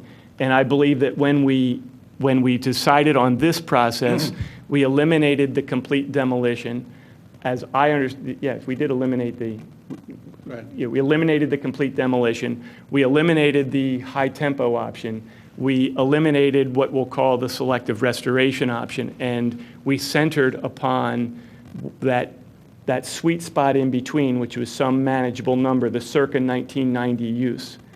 And now what I heard at the last meeting is a willingness to go back to tempo higher than the circa 1990 use. And if we're going to include that, then we have to include the lower use also. Because if your logic was you need a continuum, you want the experts to tell us a continuum, then you need the experts to tell you the lowest level of tempo also, to include that in your continuum. Further, my discussions with and attendance at the one meeting that has been held was that the consultants are of the view that the RFP said $1 million and these rough number of events. I think that would preclude any review of the selective construction alternative. And as a matter of fact, the discussion was, should there be an alternative that would be a $2 or a $4 million alternative? So I don't think that we will get, I don't think we're covered, Phil. I think that the way that the consultant is moving is towards the RFP, which was a very kind of a limited $1 million, which the $1 million would only basically restore the building to operational conditions with ADA and other life safety requirements. It would not expand the building, it would not change the footprint, it would not do changes in walls. So it would, that kind of level of capital contribution would limit really the uses in and of itself. Any other comment from the commissioners? Any comment from staff? Any comment from public? I'd just like to hear the motion again, please. That the financial analysis from Barton Partners include an analysis of the selective restoration option, AKA the SARA option, and that this analysis be provided to the township for comparison to other And again, you need that for comparison with the standard option, which was, I call the middle of the road option, which is the $1 million, the RFP-based option. There's a certain level of revenue that could be gained from that, and you would need to compare that to the level of revenue that would be gained from a lesser building. We need to have that as a comparison, so I don't see where we're going to get that, Phil, if we don't specifically ask for it in the resolution that Don has requested. Well, as I stated, that analysis happens after this RFP produces three things, of which we pick one. And you speak of it as a selective restoration, but, I mean, in all fairness, it's a selective deconstruction, isn't it? I mean, we're talking about taking the building down, not restoring Some the elements building. would be deconstructed, some elements would be restored, some would be rebuilt. But either way, you don't have a building as such. No, I would imagine you have a building. It has a You don't building have inside. that building. Yes, you don't have that building. Okay, I correct. just want to make sure Yeah. we're talking the same thing. Thank Christina? you. Thank you for letting me speak again. That was not in the proposal. So Barton is not analyzing that. You've already gotten that analysis. So they are not doing that. They are not coming to you with that option, and they're not coming to you with a 350-person whatever, or a daycare center. They're not coming to you with any of that. So you already have, if you want to get their proposal and then decide you want to deconstruct, that's still up to you. You already have that data of what that would cost. We do. So it's not in their purview to do that. Okay. But we don't have a business plan for that, though, right? Correct. We have the costs. Yes. All right, so I'm going to go ahead and call That's the vote. exactly the issue. We didn't ask for one, so we can't rule it out until we're comparing unequals. So what I'm concerned about is we're going to get a proposal that says it costs this much, and it's going to look great because we didn't compare it to something else. Okay, I'm going to go ahead and call the vote.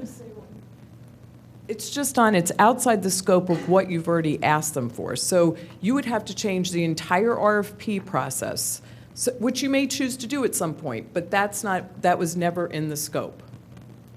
Okay, I'm going to go ahead and call the vote. All those in favor of Don's motion to include that third option in the financial analysis, say aye. Aye. And all those opposed? Fails for lack of a majority, 3-3. Okay, we are going to move on now to public safety. And I will move to introduce ordinance 2017-10, which is an ordinance authorizing one new handicapped parking space to be placed in front of 51 Garrett Avenue. Any explanation needed here? No, Madam President, the resident meets all the requirements necessary. Is there any commissioner comment? I'll second it. Yes, Chief, I'm looking at the location description, and it talks about Rockingham Road. Does that need to be changed? It sounded like it was a cut and paste job, and you forgot to change that portion of it. This is handling, I think it's 151 Garrett Avenue, but the location talks about commencing at 218 Rockingham I think they're Road. talking about the distance. I'm sorry? 51. All right, 51, thank you, okay. All right. I believe they're looking It's at not the, Rockingham Road. they're looking at the distance from there, sir, I think. That's the way it's written. We are really sensitive. Well, in any case, what the ordinance is addressing is 51 Garrett Road. That is correct. Right, okay. But the location, is that really accurate? I mean, why are we talking about Rockingham Road? That's way down the other side. You're talking about south of Conestoga Road, and this is north of Conestoga Road. I guess we could I fix just that. think you have the wrong information there. Maybe when it comes back to us for passage, you'll double check and make sure it's the right. Yes, ma'am. That, Okay. John Rice, I would think that would be a material change that you can't change the address on an ordinance, can you? No, it's not the address, it's the Okay, description of the very good. location. But what I heard you say, Phil, is that the description was inaccurate. And John, does that make the ordinance inapplicable if we change it after the next? I think you can introduce it, it's just introduction. And then change it? And authorize, I didn't draft this, so I want to find out where it came from. All right. And get the distances correct. Very good. That'd be fine. I just want to make sure you're on good, solid ground when we come back. Okay, any other staff comment? Any public comment? All those in favor say aye. Aye. Any opposed? Passes 6-0. Next, library, Commissioner Booker. The library board held a meeting last week and reviewed the status of various topics, including the construction of the new library. I'm opening up the notes here, my apologies. What I will say is that there has been notice of some delay in the construction based on weather and mold and some of the things. So we're working through the delays, and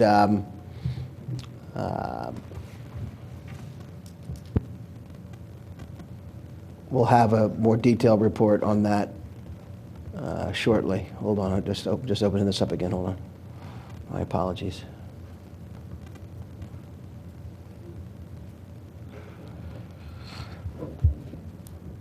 While Commissioner Booker's looking at that, I'd ask that the board would consider having the architect in at the next meeting to answer some questions for the board in regard to their oversight on this project, and to hear from them direct questions from the board if you have in regards to this project, if there would be any objections from the board of us having them up here in front of you at your July meeting. And what about QCI as well? I would think that would be great. There's a lot of dependencies in the schedule, so one contractor gets behind, it affects others. So working through those issues to try to determine the updated schedule. I would have no objection to having the architect here, but I'm not sure that he'll want to show up, but maybe. I guess we might get a bill for that. I don't think we'll pay it, so. Okay, and we do have 4 new Board of Trustee members, and one of the other items discussed was an increase in the D&O coverage for the board members. That's it. Okay, Public Health, Commissioner Nagel is not here. Parks and Recreation, Commissioner Nagel is not here. Community Development, Commissioner Curley, do you have anything? Do you have anything to report, Commissioner Curley, for Community Development? Okay. Any old business? Any new business? Commissioner Schaefer, if we could, and just briefly, I'd ask Steve to just speak about the sanitary sewer issue on King of Prussia Road. Sure. Steve, I'd ask if you could just brief the board on this. I guess that's new business. No, it's just a product. It's an emergency update, I guess, right? Thank you, Mr. Zinkowski and Commissioner Booker. So I've been updating the manager and the board with some emails on this. So tomorrow, I'll back up. So we have a Transite, which is the brand name. It's an asbestos cement force main. Runs about a half-mile long from the King of Prussia Road pumping station all the way up to Matson Ford Road. We're in the midst of an emergency replacement project for that. So what I'm trying to do is in a few days, plan and lay out a project that would usually take months that we would do, but we're doing it. We have a very good contractor. We have a good bypass contractor, and I have great staff, and we're working through this. So the first part of it is that I have to install about 3,000 linear feet of bypass pipe. That'll be in the, for lack of a better term, the lane that goes uphill towards Matson Ford Road. That'll be along the side of the road. Noting that at every driveway and entrance to that road, we're going to have to bury that pipe in that driveway, because usually we would use ramps that actually pass the flow, but the pressure's too high, so we couldn't do that. We've chose the pipe bursting method for a couple of reasons. There's a lot of utilities in the street. There's a 12-inch water main, there's a 42-inch water main, there's a gas service, and with the pipe bursting method, the new pipe will go back in exactly in the same location as the old pipe. So if there's no conflicts with the old pipe, there'll be no conflicts with the new pipe. I mean, there will be some, but we'll be able to excavate it and install it. We're also going to have a stream crossing because the current pipe crosses a stream, so to replace that. So I'm working with DEP to get a stream crossing permit. When it's all said and done, we've got to remove all the bypass pipe and dig up those driveways again and restore them properly and restore any lawns that we've hurt, test the pipe, inspect the pipe. And at this point, I see that as we get deeper into the project, more items come to light that increase the price.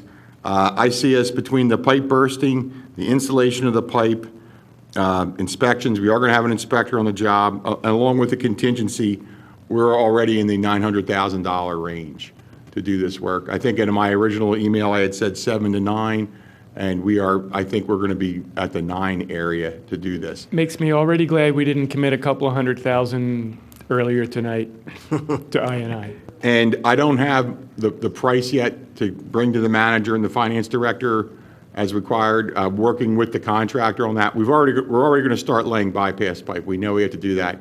We're trying to nail down that price of what this is going to do in some fashion, like a not to exceed, along with some unit prices and some caveats. But So Steve, the bypass is really a temporary pipe so that you can replace the new one basically in the same. Exactly. So what will happen is the existing force main will be basically taken out of commission. That temporary black pipe that you'll see on the side of the road will be conveying the sewage. That lets us work on the force main. Once that's all done, tested, and we're ready to go, then we literally would switch it back over. Cut over, and then you'll go back and remove the bypass pipe. Correct, and restore King of Prussia Road, the driveways, Matson Ford Road. You can't leave. Why not just do a new pipe in the long side of the road? Well, that's, again, we have so many utilities there. We still have to confer with Aqua because it's just the size of the pipes that are next to us, and we want to make sure they're comfortable with what we're doing. But I think it's going to be more problematic. We would have to actually do the regular digging, like a cut and cover trench excavation, and we're right next to a gas line and the driveways. Our safest bet, if you will, is to go back in the same place because we know that pipe is there. It exists, and we should be able to exist back in that same place. Understood, but when you're putting in the bypass pipe, you're basically running all those risks anyway, aren't you? Well, that actually goes above ground. That's actually going to be sitting on the ground on the side of the road. It'll be staked up against the dirt. But you'll dig it under at the okay, driveways. All right, Yes. that's what I saw. And that's the end of my report, sir. And we have that scheduled through August 31. You're saying can we make that? Can you double up the crews, work nights? What can you do to make that shorter? Because shutting down King of Prussia Road every day is I'm really hearing a lot of people. I'm sure you are. We have taken precautions. I met with our 2 deputy superintendents, members of staff traffic, members of public works, our inspector, and we're taking precautions to try to keep motorists from going on residential street, the side streets, if you will. The contractor, I did talk to him. He's not comfortable doing this type of work with the amount of pressure and these cables pulling these things through. His plan is, once he gets started, he would pipe burst probably every Tuesday and Thursday between 300 and 500 feet. If it's a bad day, it's going to be 300. If it's a better day, it'll be 500. And we're going to try to progress that way. He doesn't have two crews to be doing that, so to speak. He knows the urgency, and as does the people we're renting the bypass stuff off of, Godwin, very known company for doing that. We haven't finalized it yet because as we spent a lot of time on the site Friday night and again today, we're still trying to come down with the game plan. You know, there's some trees that have to be removed. There's a DEP stream crossing. The minutia is taking some time. I don't know if they're going to start pipe bursting next week. That was the original game plan, but we're still working to be within that 8 to 9 weeks. We know that if we don't make that 8 to 9 weeks, there's a whole host of notifications that are going to have to go out to Eastern University, Cabrini, to the elementary school, and all that. So I would see where we stand in early August, because I know the kids come back to Cabrini and Eastern sometime in August, and we would have to notify them of what's going on. Can we build some kind of a temporary lane and keep one lane on King Prussia Road? Is there anything you can do to keep one lane of activity of traffic as you do the work? If we were to keep one lane, automatically we're going to extend past that 8 to 9 weeks. So the 8 to 9 weeks is giving them pretty much carte blanche during the workday to do whatever they have to do, and only have to worry about folks getting in and out of their driveways or going to church. If we restrict it to single lane and have the flaggers set up, I couldn't tell you exactly, but I'm going to tell you it will be much longer than 9 weeks. Is there any way we can avoid using Gulf Creek Road for the detour? A lot of complaints about heavy traffic on Gulf Creek, and it's going to be a very difficult detour around that from Batson Ford to County Line to Gulf Creek. It's a long detour for one, and it's very problematic for the neighbors on Gulf Creek. Understood. I guess the only other, you could go, if you made the detour longer and went further up County Line and then came over, but I think people will just go down Gulf Creek at that point. They know the, so this is pretty much, for lack of a better term, it's like a rectangle around the site with the two most adjacent roads. The other detour would be to go further up County Line and cut over, and anecdotally, I will tell you, as people see that there's Gulf Creek on their left, they'll try to go down there because that's the shorter route. It's the detour that, for lack of a term, makes the most sense. And we did run this through our whole group, and we all concurred that that would be the appropriate detour. That was actually the detour we had when we had the problem on the gravity main a few years back. It was that same detour, but for a shorter amount of time. Obviously, it was weeks, not months. I would ask that we have Superintendent Colarulo have some folks out there to ensure we have the maximum efficiency with the traffic and to satisfy the residents there to make sure that there's no problems. It is a particular burden, and the folks are very concerned. Thank you, Steve, for that update. Is there any other new business? Is there any public comment?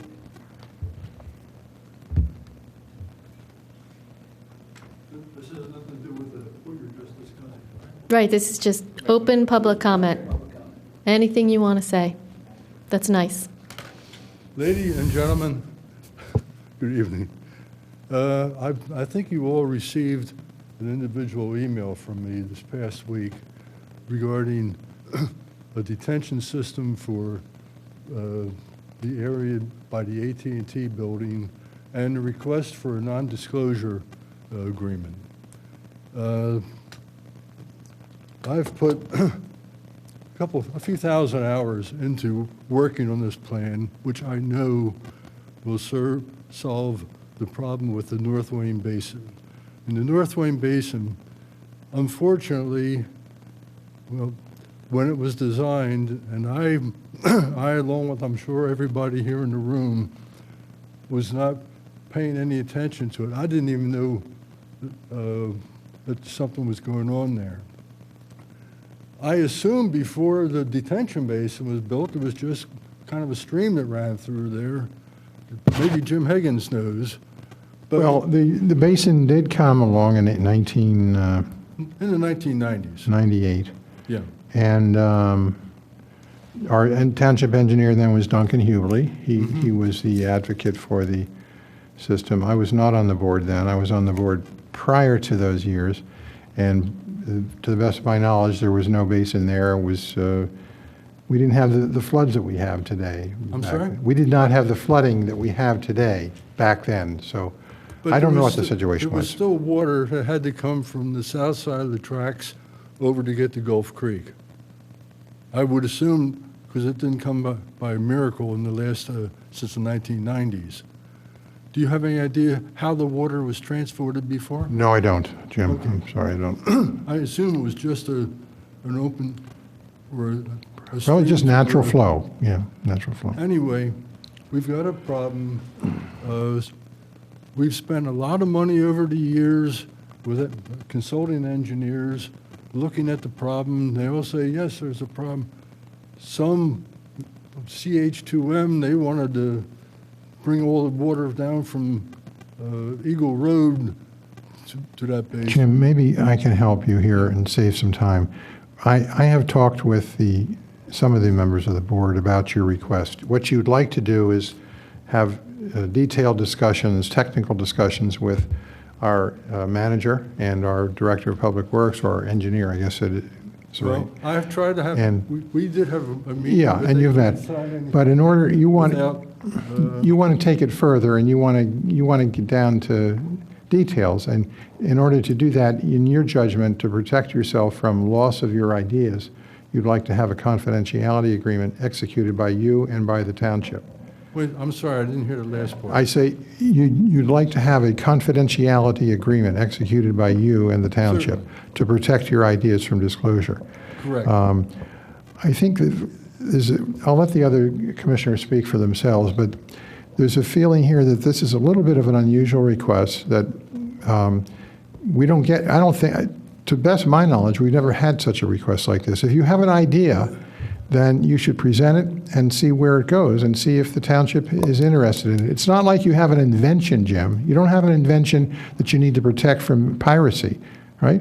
It's just a Well, concept. Wait a second. How much money have you spent with CH2M on asking them for ideas? They didn't ask us to sign a confidentiality agreement. So, But they didn't give you anything worthwhile. Let's face it. well, that's your opinion. Well, That's your opinion. it's my opinion, but they gave you nothing worthwhile as far as handling the North Wayne Basin. I'm willing to sell a design to the township. That's what I'm asking for. When you deal with one of your law clients, you don't say, well, hey, I'll give you this, and if you like it, you'll pay me for it. You work on a contractual basis. My career has been engineering. As an engineer, my time and my thoughts have value to them, at least as far as I'm concerned.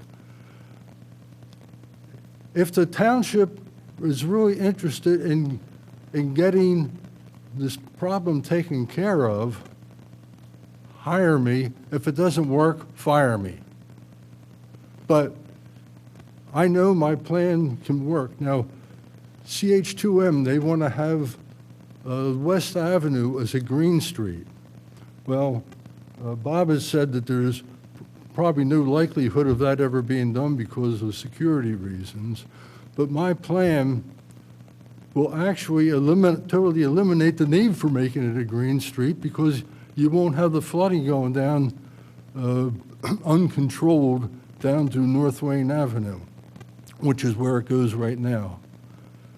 It will all be taken care of in the supplemental detention basin, which will accept the water coming from the 50 acres to the west to the 5 acres around the AT&T building, put that into a basin which the experts say, oh, there's not enough room to do it there. Well, it takes creative engineering and thinking outside of the box. I've talked with at least one member of the Stormwater Advisory Commission. They said, oh, we've looked at that area. There's nothing we can do. Well, I know how to do it. I can give you the plans for it, but I want to be paid for it. Now, after I get done with that, you've got another more serious problem with Gulf Creek up above Eagle Road. Well, if you have a worthwhile idea, you should propose it to the township, and based on the opinions of our management, we might adopt it, and in that case, we could pay you. But you shouldn't get hung up. I'm proposing to the board right now, buy my plan for the supplemental detention basin And if you're satisfied with that plan, give me a contract which would be based upon progressive payments as the plan comes together to handle the other part. Because that's where the real problem is. Mr. Gingrich, we are not in the position to do that without our staff taking a look at the plan. So I think the process here would have to be our staff and our professionals looking at it. And then if there was merit, and if this was the direction that they thought, our professionals thought we would go in, then they would bring it to us. So I think this is... Does staff have the authority to sign an NDA? Well, No. we do, no, we don't. That's not when consultants bring us ideas. We pay them for their work if we like their ideas, or we don't hire them. And John Rice, we don't have the authority to sign it in. So we don't have the authority to take a document that our engineer would give us and make it not subject to right to know. Disclosure, right, it's right. Yes. But we would welcome we would welcome You know you to what I'm present afraid your of? ideas. If I give you the plan, you're going to go after to somebody else, use my plan to put the system in. They will get paid big bucks, and I'm sitting here, Jim, you're a damn fool. You Well, wasted all this I don't time think on it." that would happen, and in a professional, I mean, that doesn't happen when we hire other consultants and engineers, when they present Yeah, us an idea. that would be theft of your property. Right. I mean, that's intellectual just property, not- and you would have a cause of action against us for doing that. That would be theft of my property. If I gave it to you and they used it, how is that, if That I would be, give it to you, how is that theft of my property? And I've the only, given it away. the only way this could move forward is if you put something in writing, a proposal, doesn't have to be the plan, put some kind of written proposal together, because coming to a public meeting and making the proposal, it just can't be done that way. So if you have a plan, as general as you want to put it in writing, and then I think, following up on what Commissioner Schaefer said, the staff would have to look at it. And we would go So from there. we would encourage you to do that, Jim, and I'd love to Do I have our have a staff. plan? Yes. Am I going to show it to you? Not without some assurance that nobody else is going to steal my ideas Well, and I get left out in the cold. I worked too hard on this. Anything, Jim, you submit to the township is going to be subject to the right to know law in this state. I'm sorry, I didn't quite hear you. Anything that you submit to the township is going to be subject to the right to know law that anybody can come in and ask for and theoretically get if it's a public document. But Jim, you can talk about your design and the concepts and get a sense from staff of the value to, they can evaluate that and make some assessment of the probability and the likelihood of it, and could engage you so that you could get paid. But you will need to talk to the folks about what the idea is, the concepts, without, you don't need to give up the plan, but they need to evaluate it before they before we can do anything. But, as I say, I have to protect myself. And Then let me tell we're you, at an impasse then. If we, Okay, We're Jim, at I an would impasse. encourage you to put together a proposal and give it to our staff if you're interested in pursuing work with us. But other than that, If it's an idea that'll work, we all want to know about it. They want to know. Everybody, we want to bring it to light. I think you should have your day to review it, and if it's a good idea, we really would like to see it. the proposal will be on Bob's desk Wednesday morning. great. As soon as you can. Thank you. Thank you, Jim. Thank you. Thanks. But I would have given, if Bob had said, well, yeah, I'll give you my own non-disclosure agreement that I won't show this to anybody else before the board, he would have had it last week. Well, we don't want him doing that. We're glad that he didn't do that. He has rules to follow. Yes. And he followed the rules, and in the end, the process is going to happen correctly, in part because Bob followed the rules. So it's, for it to proceed, it has to proceed the way John just identified. So my main purpose is not to get some money for myself. Yeah, we can all use a little extra money, can't we? I'm trying to solve a major Yes. problem for this township, which has been festering for, what, 98 years? I think we're all in that boat together. All because there was a very nice plan by, let me see, I want to make sure I get the right page. Jim, there's someone else waiting to speak behind you, Okay. okay? Thank you, Jim. We look forward to Okay. hearing from you. Bye. Thanks. Thank you. Thank you. Hello, Roberta. Good evening. I don't believe you did have any comments on item E under Public Works and Engineering when you talked about the introduction of the ordinance of the sewers to provide standards for discharge into the public sewer system to avoid obstruction in sewers and drain pipes, et cetera. And I just would like to make a comment because I heard a lot of discussion about residential properties and commercial properties. And I think I did hear Mr. Norsini speak a moment, and one of the words out of his mouth was institutional, and I think that really has to be looked at. So it shouldn't just be residential and commercial, but the word institutional should be a part of this document as you write it, and I just want that to be brought forth at this point in time before it's too late. Thank you. Point well taken. Thank you, Roberta. That's Anybody a good else? point. That's a good point. All right. Can I have a motion to adjourn? All in favor? Aye. All right.